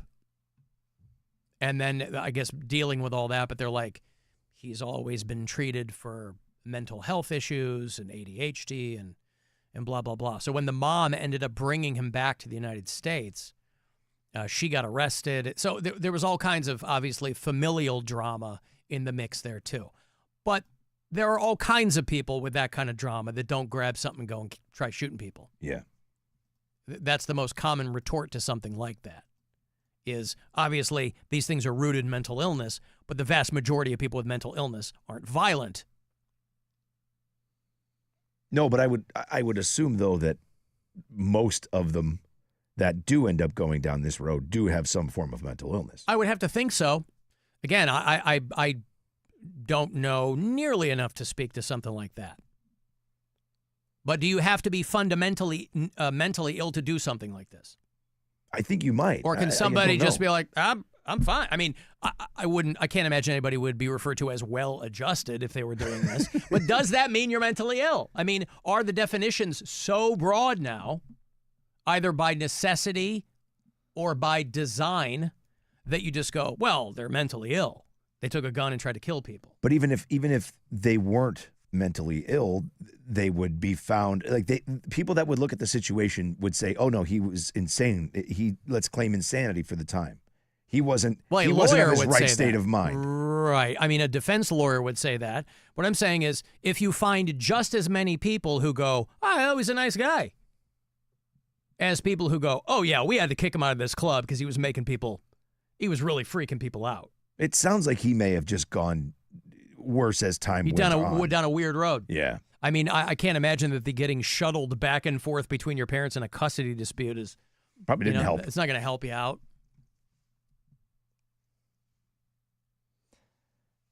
Al, what about G-Eazy? Wasn't that the dude that was banging? Oh God, G-Eazy was Ariana Grande? No, it was Halsey. Halsey, right? Talk about well-adjusted. Yeah, G-Eazy and Halsey. And this kid is still alive, right? The shooter? Yeah. They got him. They scooped him up. Yeah, he didn't I think he got shot, but yeah, he's. But in he the didn't kill hospital. himself. No. The cop shot him. At first, they thought he may have been one of the 4 that were taken to the hospital with the original reports. But That's the weird thing, too, is that if you're a student on campus, I mean, you can, I guess people would point, when the cops show up, they would point and say he ran back there. Yeah. And it's going to be pretty self-evident. But, I mean, if you thought about it, if you planned ahead, which a lot of these guys do, and I'm sure they'll find out as they dig more into his background how far out in advance he did plan. But you think that you'd be able to blend in maybe as a student. I don't know. People watching that show The Pit over there on HBO, it's kind of a old school medical drama. It's got Noah Wyle in it, so it has a very ER feel to it. But every episode is 1 hour. It's like shot kind of in real time. So every episode is 1 hour of this one day, a 15-hour shift. And the back half of the season, it's set in Pittsburgh, hence the name. But it's the back half of the season is about a shooting at a festival. Music festival called Pit Fest, which, to the best of my knowledge, doesn't exist. But that they're dealing with that in this trauma unit. And they're like, and they didn't know who the shooter was. There was a guy who was kind of a red herring as far as the plot goes. There was a kid that they thought was, but then they determined it wasn't him. And they're like, because you're at a music festival, and you can blend in if you're not running around pointing a rifle at people. Say what, Kat? I experienced a shooting at Beyond Wonderland in Washington State. You did? 2023. Yeah. It's pretty scary. Walk me through that. So my boyfriend and I went back to the camping ground so that I could get like a jacket because it was cold. And so this was daytime or nighttime? Daytime. Yeah, we were probably like early afternoon. This was the Gorge Amphitheater. Yeah, the Gorge, yeah. So we were in our tent, and then a guy and a girl just run past, and they see us because of our legs and out of the tent, and they're like, there's a shooting going on, and they're like kind of freaking out. And the one guy, I guess he fell, and so his hand was all bloody. So when we first saw him, we're like, why does he have blood on him? And right before that happened, we like heard helicopters, and my boyfriend was like, something doesn't seem right. Like, why is there a helicopter? And the shooting happened in the campgrounds where we were, except we were in like VIP camping, I think it was, something like that. I think it's called Gold. And then it happened in general camping. And but you don't know where it's coming from, you know? And sure. We were luckily able to get back into the festival. But after a certain period of time, they actually stopped letting people come back into the venue. But it was the safest, in my opinion, to go back in the venue once everybody realized it was on the campgrounds. But and then the next day was canceled. So that was my first experience at Beyond Wonderland. This article I'm looking at, as of last summer, they said the investigations were still going on, but they had determined that it was most likely a domestic violence situation. Yeah. Like a guy specifically, not a random, 2 people killed, 2 other people shot. Mm-hmm. That's wild. So you guys hunker down in the tent. Well, no, actually, after we found that out, we walked back to the venue from the campgrounds because we didn't know where it was coming from, and it's better to be, inside the venue is a little bit more secure usually, unless, it was happening there, but that's more unlikely. Oh, I see. Because you knew it was outside the venue. Well, we didn't know when we were finding out, but we just walked back to the venue regardless, which honestly could have been like a bad idea. Well, I was going to say, depending why would you leave the tent? Because it just, I don't know, felt safer to, I don't know, I guess, I'm not sure why, but Everybody was high. we just decided to, no. It's where the live music was. No, but what I'm saying is by this time the concert has stopped, I correct? think we had heard, like, by people texting us and things like that, we had heard that it was in the campgrounds eventually. I don't remember at what point, but luckily we were already able to go back into the venue. We were let back in, but people after us were not let back in, so... So you go back into the venue. There's not a show still going on. No, actually, yeah. All night there was still a show, and then at the end of because they didn't want to incite panic, so then and they were still figuring things out probably, and then at the end of the night. I need to see Zed. That's what I was saying. Incite panic. Zed, what? Yeah.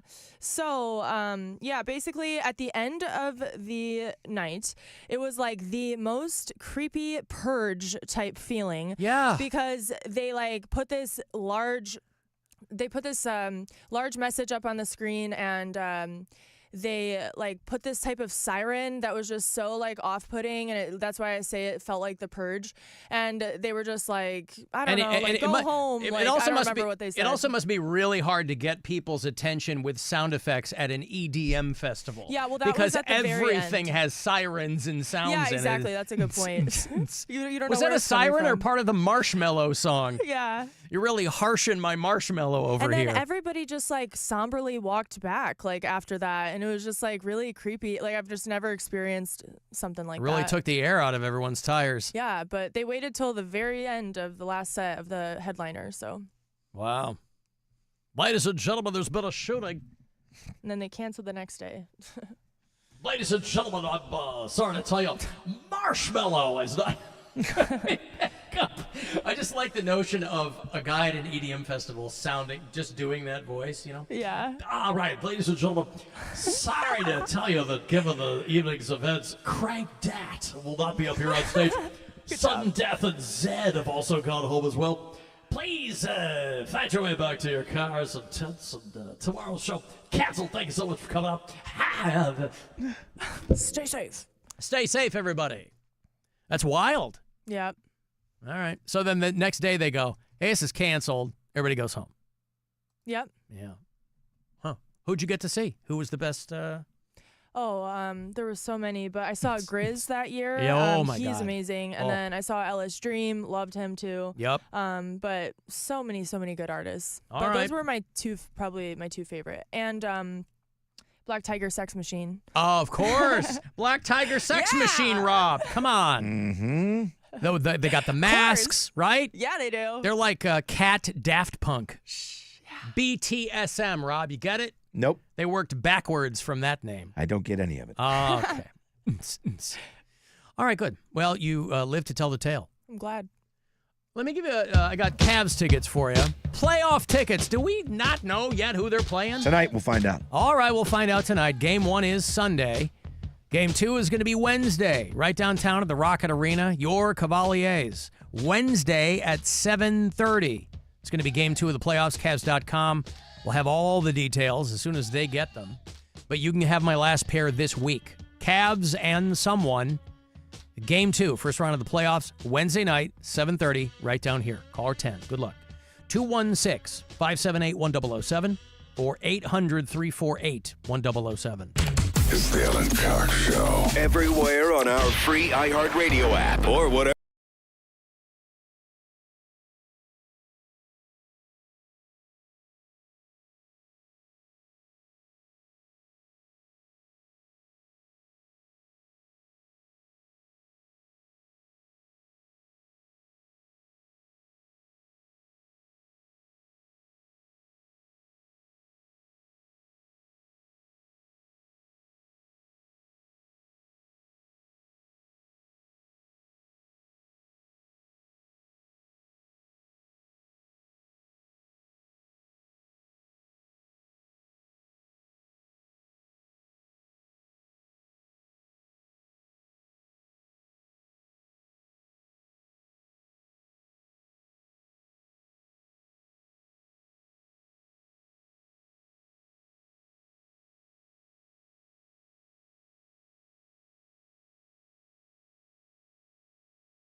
Yes. The championship is back in the Bay for the first time in 40 years. On the new limited podcast series, Dub Dynasty, we hear from head coach Steve Kerr on how Steph Curry almost never even joined the Warriors. In fact, I thought we had a draft day deal to end up getting him to Phoenix. For the entire behind-the-scenes story of Golden State's incredible 10-year run, open your free iHeartRadio app, search Dub Dynasty, and listen now. Yeah, it seems a little unfair that you can watch our live stream, but we can't see you. But we'll fix that tonight. Outside your window. The Alan Cox Show. On 100.7 WMMS.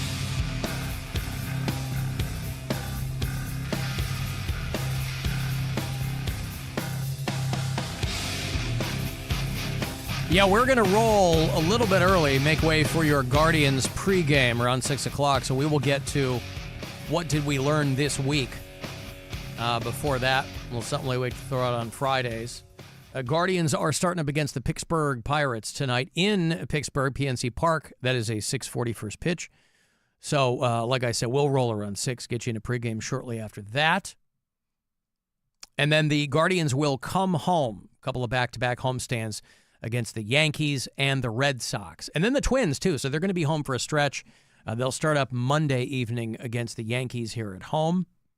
But 6:40 start tonight. Guardians at Pittsburgh at PNC Park. Right off the Clemente Bridge. Minutes from downtown dining and nightlife at Pittsburgh, Pennsylvania. On MMS and on the iHeartRadio app. If you listen to us on the app from out of state, I like to make sure that my map is updated. Deanna is in Birmingham, Michigan. Matt listens in Gilbert, Arizona. Rick is in Nashville. Chelsea is one of our Canadian bureau chiefs. She's in Peterborough, Ontario. Lisa is in Jamestown, Tennessee. And Bonnie is down there in Marietta, Georgia. Oh, and Roger, who always sends me new Lindy corn. Yes. Want some new Lindy corn? I have the last shot at $1,000, by the way, in about 5 or 6 minutes. So last keyword of the week, and then we'll start it over Monday morning with RMG. But it's $1,000 here in a few minutes from the Buzzard Bookie. So keep your ears peeled for that. Lindy Corn, everybody, from Buffalo, New York. My client complained to her supervisor that there were swastikas on the bathroom wall. And he said, they're small and we don't have time to paint. Does this sound familiar? If so, call the law office of Lindy Corn. Are you kidding? Back to very specific. Does that sound familiar? Well, now, Lindy Corn is Jewish, and so that would be of particular interest to her, I would imagine, anti-Semitism in the workplace. But they're small, and we don't have time to paint. That's what I'm saying. Back to being very specific. These could all be legit, right? Because the other one, the anti-Semitism, it was very generic. Yeah. This is like, now she's back to OG, very, very specific stuff. Have you been called a cheap Jew at work?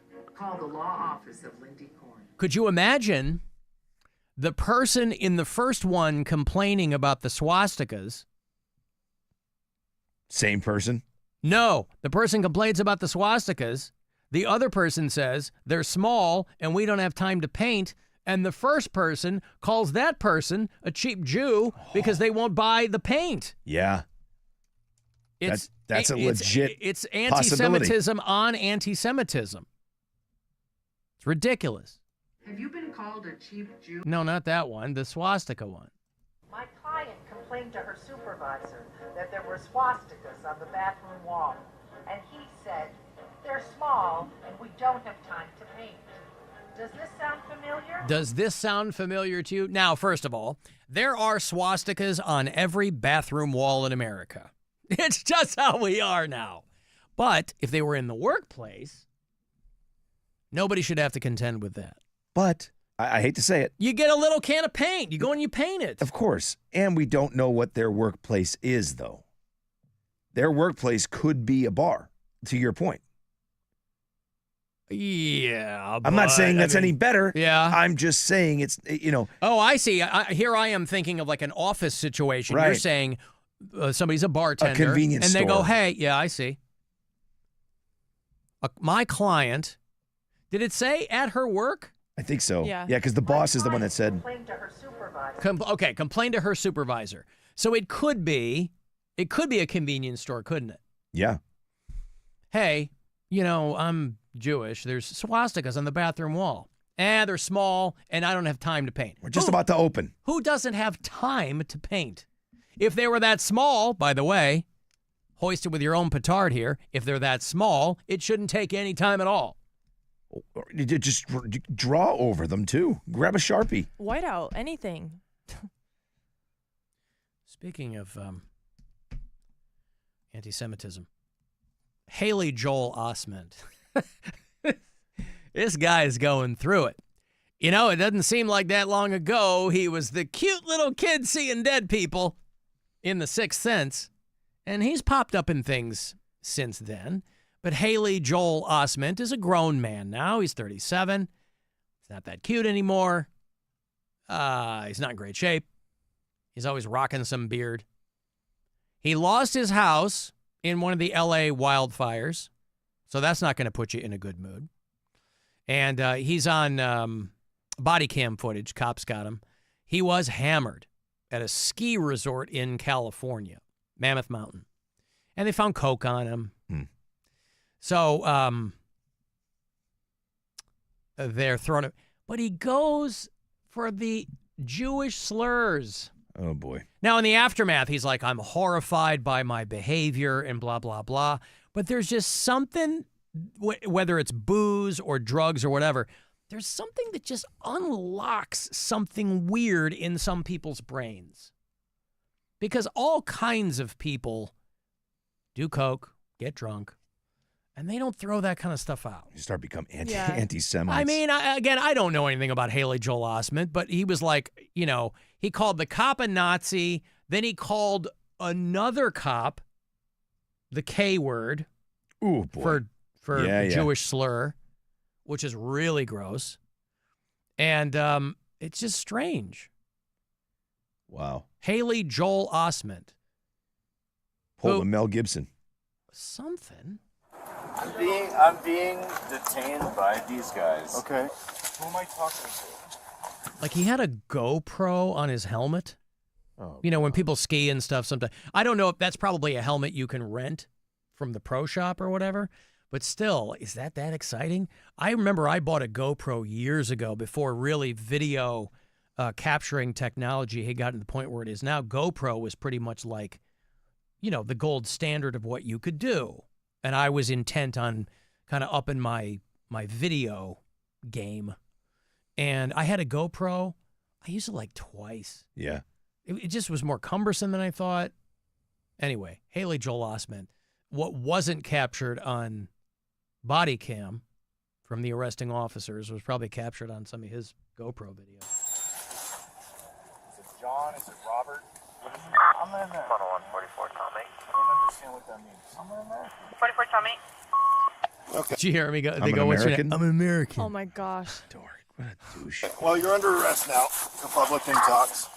Can you stand up, please? Stand up. Stand. So he goes to his knees and gets kind of prone, and they're trying to pull him up. Don't you know who I am? No, sir. No one does. Well, yeah. Up. I am not fighting. Stand up. I'm not fighting you, man. Jesus Christ. Stand up. I'm not fighting you. You put that in my front. Everyone be careful. There's something in this. That he couldn't, don't open it. Leave it close. And then he got... So let's... Oh, yeah, they found like a bag or something, and they found residue on a 20. Like a rolled up... like in 1985. A rolled up 20. Do this because you think there might be something in that. I think there's cocaine in it. Take all the property. Okay. Where are you living now? Where are you living? Where do you live? What are you asking? Because I'm the police officer who's taking care of you right now. That's why. Taking care of me? Yeah. You're really abusing me. You know, you do recognize him, right? That's the actor. I was wondering when I saw that. From, 6 cents. 6 cents, Pay It Forward. Oh, yeah. That's the kid actor. Oh, God, Pay It Forward. Remember that pablum? Yeah. Helen Hunt, right? Pay It Forward. Was that Kevin Spacey? Yeah. I am Nazi. I know. You got about 10 minutes and we'll get you out of the cuffs. You're really, torturing me. You wish you treated me nicer. You are. Jesus. He's like, you're going to wish you treated me nicer. What? This First of all, you're a white guy. It is striking to see how well white guys are treated, first of all. Second of all, they're not doing anything to you that would warrant, not even remotely close to you, you're going to wish you treated me better, which is code for you should have just let me go. Haley Joel Osment. I thought this was a married guy with kids. It looks like he's just like a single dude. Yeah. Just the most recent useless former actor. You know what I mean? Like he's just. I hope he gets it together, but for sure. Like but it's that story. Yeah. I'm absolutely horrified by my behavior, was his statement. Had I known I used this disgraceful language in the throes of a blackout, I would have spoken up sooner. The past few months of loss and displacement have broke me down to a very low emotional place.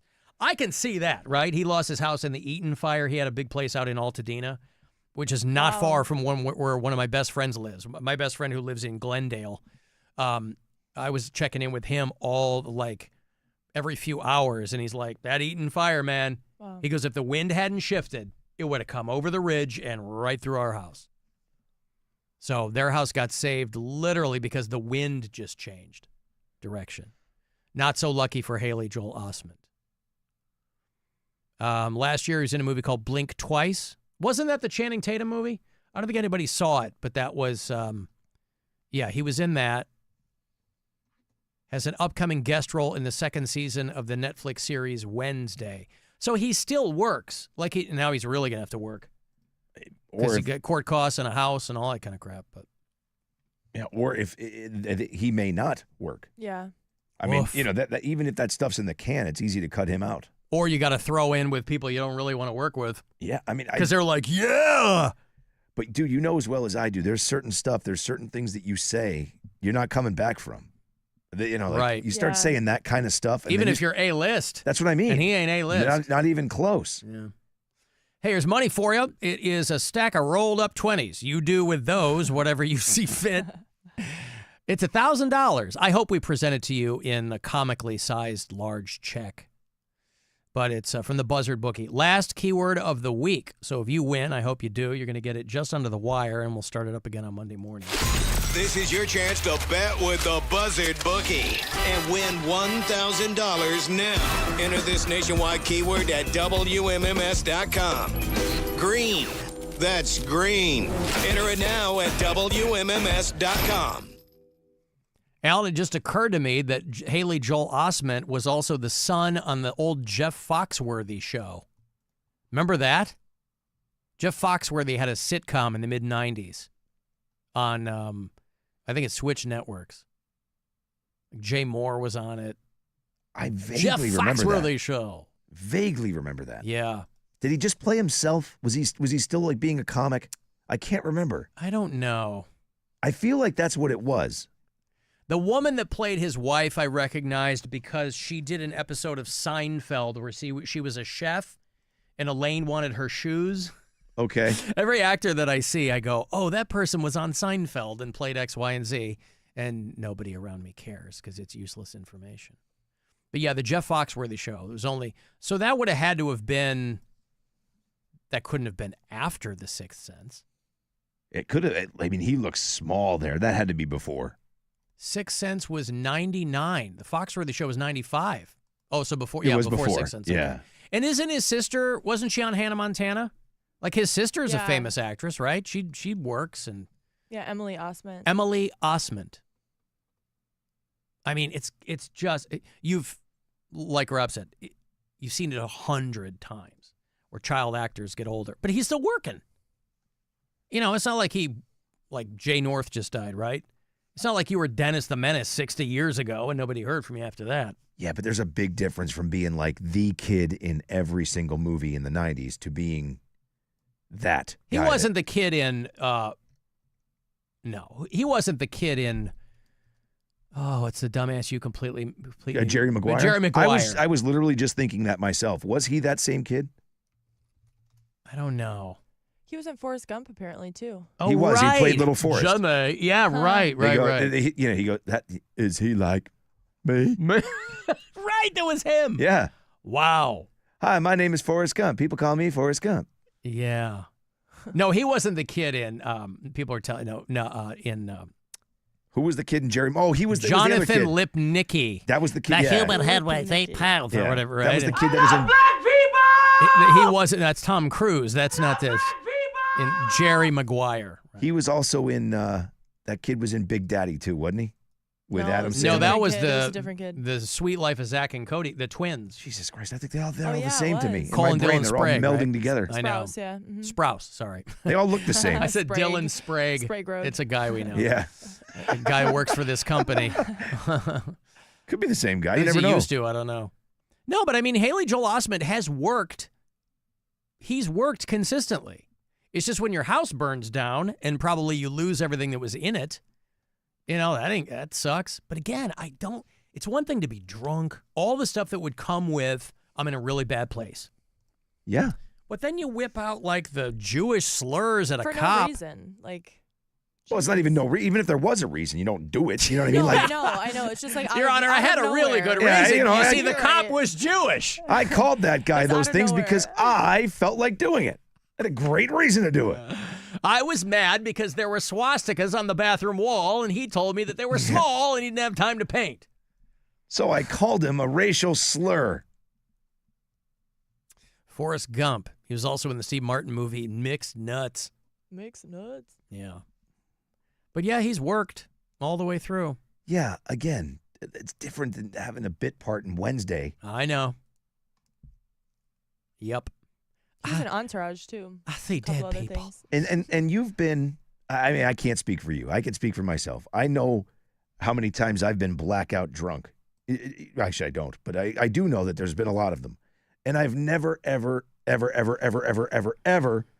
gone down that road. No. So there has to be Like, wouldn't even something. occur to me. That's what I mean. There has to be something much more inside of you that person gets unlocked when you're in that state. Like a Freudian slip. You're just that's who you are. Yeah. And then you get drunk and you blame it on the fact that you were drunk, but the real you just came out. Well, I thought, because I didn't look it up, I was like, maybe he's Jewish. But he's not. Well, calling somebody like if he was to say now this, if there's one thing I can say that I can stick up for him, if you call somebody a Nazi, that's one thing, right? Not great, but you're saying like guy's a Gestapo, right? Like Jesus, you're like the soup Nazi, whatever. You know what I mean? That's one thing. But when you go down that K word road, it's a whole different level of you're just probably a racist scumbag. You know what sucks is if he really could see dead people, pretty soon, it's going to be him and Bruce Willis again. Oh, no. Oh, no. Well, Bruce is still alive. And from the pictures I've seen, he might be not all there in the squash, but he still looks good. Yeah, he does. He's doing okay. His family's taking care of him. Poor Bruce. And his Demi Moore's there all the time now. Yeah, she is. I kind of like that, honestly. Like, I know it's weird. I don't even know that it's weird. They got a bunch of kids. Yeah. She married and divorced again, right, with Ashton Kutcher. I mean, I remember when my ex-wife got remarried and re-divorced before I married again, I think, and I was like, yes. Just in my brain, I'm like, it wasn't all me. It was 95% me. But there is a little thing in your brain where you're like, okay, all right, wasn't all me. Bruce Willis, he got married again, though, in that same time, too. Didn't he? Didn't he marry that girl who... he married a Brooke Burke or something? No, the woman he's married to now, Emily Willis, I think is the one. That's his, not the porn star. I think his wife now is the one that he married. Okay. Shortly in after. 2009. Emma Hemming Willis is his wife. Much younger, obviously. a British model. Yeah, I So think he must that's have the just only. dated that girl because I think it was a long time. I remember. That's the only other woman he married was this. They married in 2009. So there'll be about a decade in between divorcing Demi Moore and marrying. So he was running around for a little Brooke bit. Burns, yeah. Brooke Burns. Yeah, he was engaged to her. Oh, okay. Until 2004. Yeah. Okay, we're going to take a break. We'll get to what we learned this week before we roll out a bit early for your Guardians pregame shortly after 6. You can text me in here, 35192, and listen anywhere on the iHeartRadio app. The Alan Cox Show on 100.7 WMMS. What are your best bets? I like the under. Take the money.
crash on the ramp from Cedar to 271 southbound. Also watch for accidents on the east side on Chagrin between Norwood Road and Linfield Road, and on Mayfield west of Warrensville Center Road. I'm Faith Nezevich in the Traffic Center. This report is sponsored by Golden Days Heating and Cooling. You're not just a homeowner, you're also an air conditioner that only works sometimes owner. You need cooling built and tested to keep going. American Standard Heating and Air Conditioning, built to a higher standard. Visit callgoldendays.com for your estimate today. From the all-new Avon Lake Rams Studios, we say yes. 100.7 WMMS, Cleveland. Call the Alan Cox Show. I want to listen too. What's radio again? 216-578-1007 or 1-800-348-1007.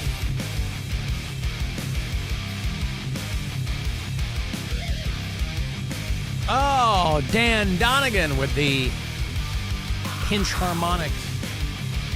Disturbed. Were we there when they did Stricken? I think we might have. No. Been gone by then. They played that after the break, right? They sure did. Oh, yeah, because there was the they intermission. did the sickness and then the thing and the right. Guardians tonight. We're going to roll out here in a few minutes. We will get to what did we learn this week first. Guardians pregame shortly after 6 and then 6:40. First pitch, first of 3 in Pittsburgh. Guardians just down the road at PNC Park to play the Pirates, who are not off to a great start. Buccos always kind of are a bit wobbly at the beginning of the season, and most of the time they're really wobbly the rest of the season. But they are currently 8-12. The Guardians are 9-9. They're doing all right. No one is as bad, however, as the Colorado Rockies. Not even my White Sox are as bad as the Colorado Rockies. Still plenty of time. We're 4-14, but they are 3-15. Still plenty of time to become the worst team in baseball, Alan. The Colorado Rockies or No, sir. the Chicago White Sox? The Chicago White Sox. All right. Well, if you saw their, if you saw whatever they're doing on display for the Guardians home opener series, then we kind of know what to expect. The Braves, they're 5-13. A lot of teams that are not killing it right now. Yeah, I mean, that's the thing, right? Like, baseball's so long. People start long season. Worry about it. I'm like, it's April. Yes. Doesn't matter till September. Yep. August. But I also have no illusions about the fact that for some reason, at some point, the White Sox are going to kick it into high gear, right? And then they're just going to sail to their next World Series. But in all fairness, you never know. You know, you make a couple of good moves. You got some superstars on that team. Anything can happen. Let me repeat. Their next it's World not going Series to. because they already have one. It's not Sure, going it was to. 20 years ago. Just trying but to be it's nice. I know. Trying to make you feel better about it. Nope. I have no illusions, but I will still follow them. I'm a goer. Nobody's touching the San Diego Padres right now. Oh, my God. They're 15-4. They're out there killing it. Yes, that's they're going, and that's one of those things. Like, if that team stays pseudo healthy, that's watch out. Well, I mean, it's like it's no accident, right? No. You got Tony Gwynn, you got Dave Winfield, you got Manny Machado, you got like these just killers that are out there. Those first two may have like a plaque in the park or something. Ozzie Smith. I mean, I'm No, talking I don't- about I guys who. Don't think they're still there. Pardon me? I mean, not actively. Wizard of Oz? Mm-mm. I'm pretty sure he still plays for actively them. playing. I'm pretty sure he still plays for them. I don't want to correct you on Yes, your own there it show, is. Alan. 70 years old. He's playing for the San Diego Padres. He's batting fourth. Clean up. He's been retired since 96. Oh, boy. Hey, listen, he helped the Cardinals win that World Series in 82. Mm-hmm. You know? Anywho. All right. Oh, hey, by the way, I don't want to bring everybody down before we get to what we learned this week, but we have lost another Subway surfer. And that's always kind of a bummer. You know, these are people that are out there doing what you and I won't do. This is, of course, in New York. in the Bronx specifically. Subway surfers, they're running up and down the cars. It's not like this is the first time they've done it. They've been doing it. They're on the edge, literally and figuratively. Up there, I have to assume, getting content. Nobody does this stuff anymore and not get filmed. Although people used to do it back in the day when nobody was filming. They did it for the love of the game. But a as yet still unidentified man. I can't even put a name to what used to be his face. This was 3:15 a.m., the number 1 train near the 238th Street station. Oh, yeah. In the Bronx. Body of a man, they think that he was in his 30s, and he fell between the train cars. Subway surfing. One wrong step. You know, people watch these movies, these action movies where people are running up and down the trains, and they go, I could do that. That looks like fun. But, you know, they got to get, if you've ever seen a train accident, a subway accident, I saw him have to pull a guy out from underneath an L train a long, long time ago. And they didn't get him all out in one pull. So it's a whole thing. Yeah. And most of the time, there's just, you got to go continue to search for parts. Like yeah. They bring out the industrial scrapers. Yep. And the dogs. The whole thing. So, R.I.P. To one of New York's subway surfers who was out there, literally died doing what he loved. Maybe it was his first time. What the hell do I know? They don't even know who this guy is. Yet. That's some right. DNA results pretty soon. And are you guys lined up to talk about what we've learned this I week? am. Okay. The Alan Cox Show asks, anyone? So, what did we learn this week? Anyone? All right, we just like to kind of take stock, a little bit of personal inventory at the end of the week. We're going to be gone next week, so whatever we learn next week in our own lives will be lost to the passage of time.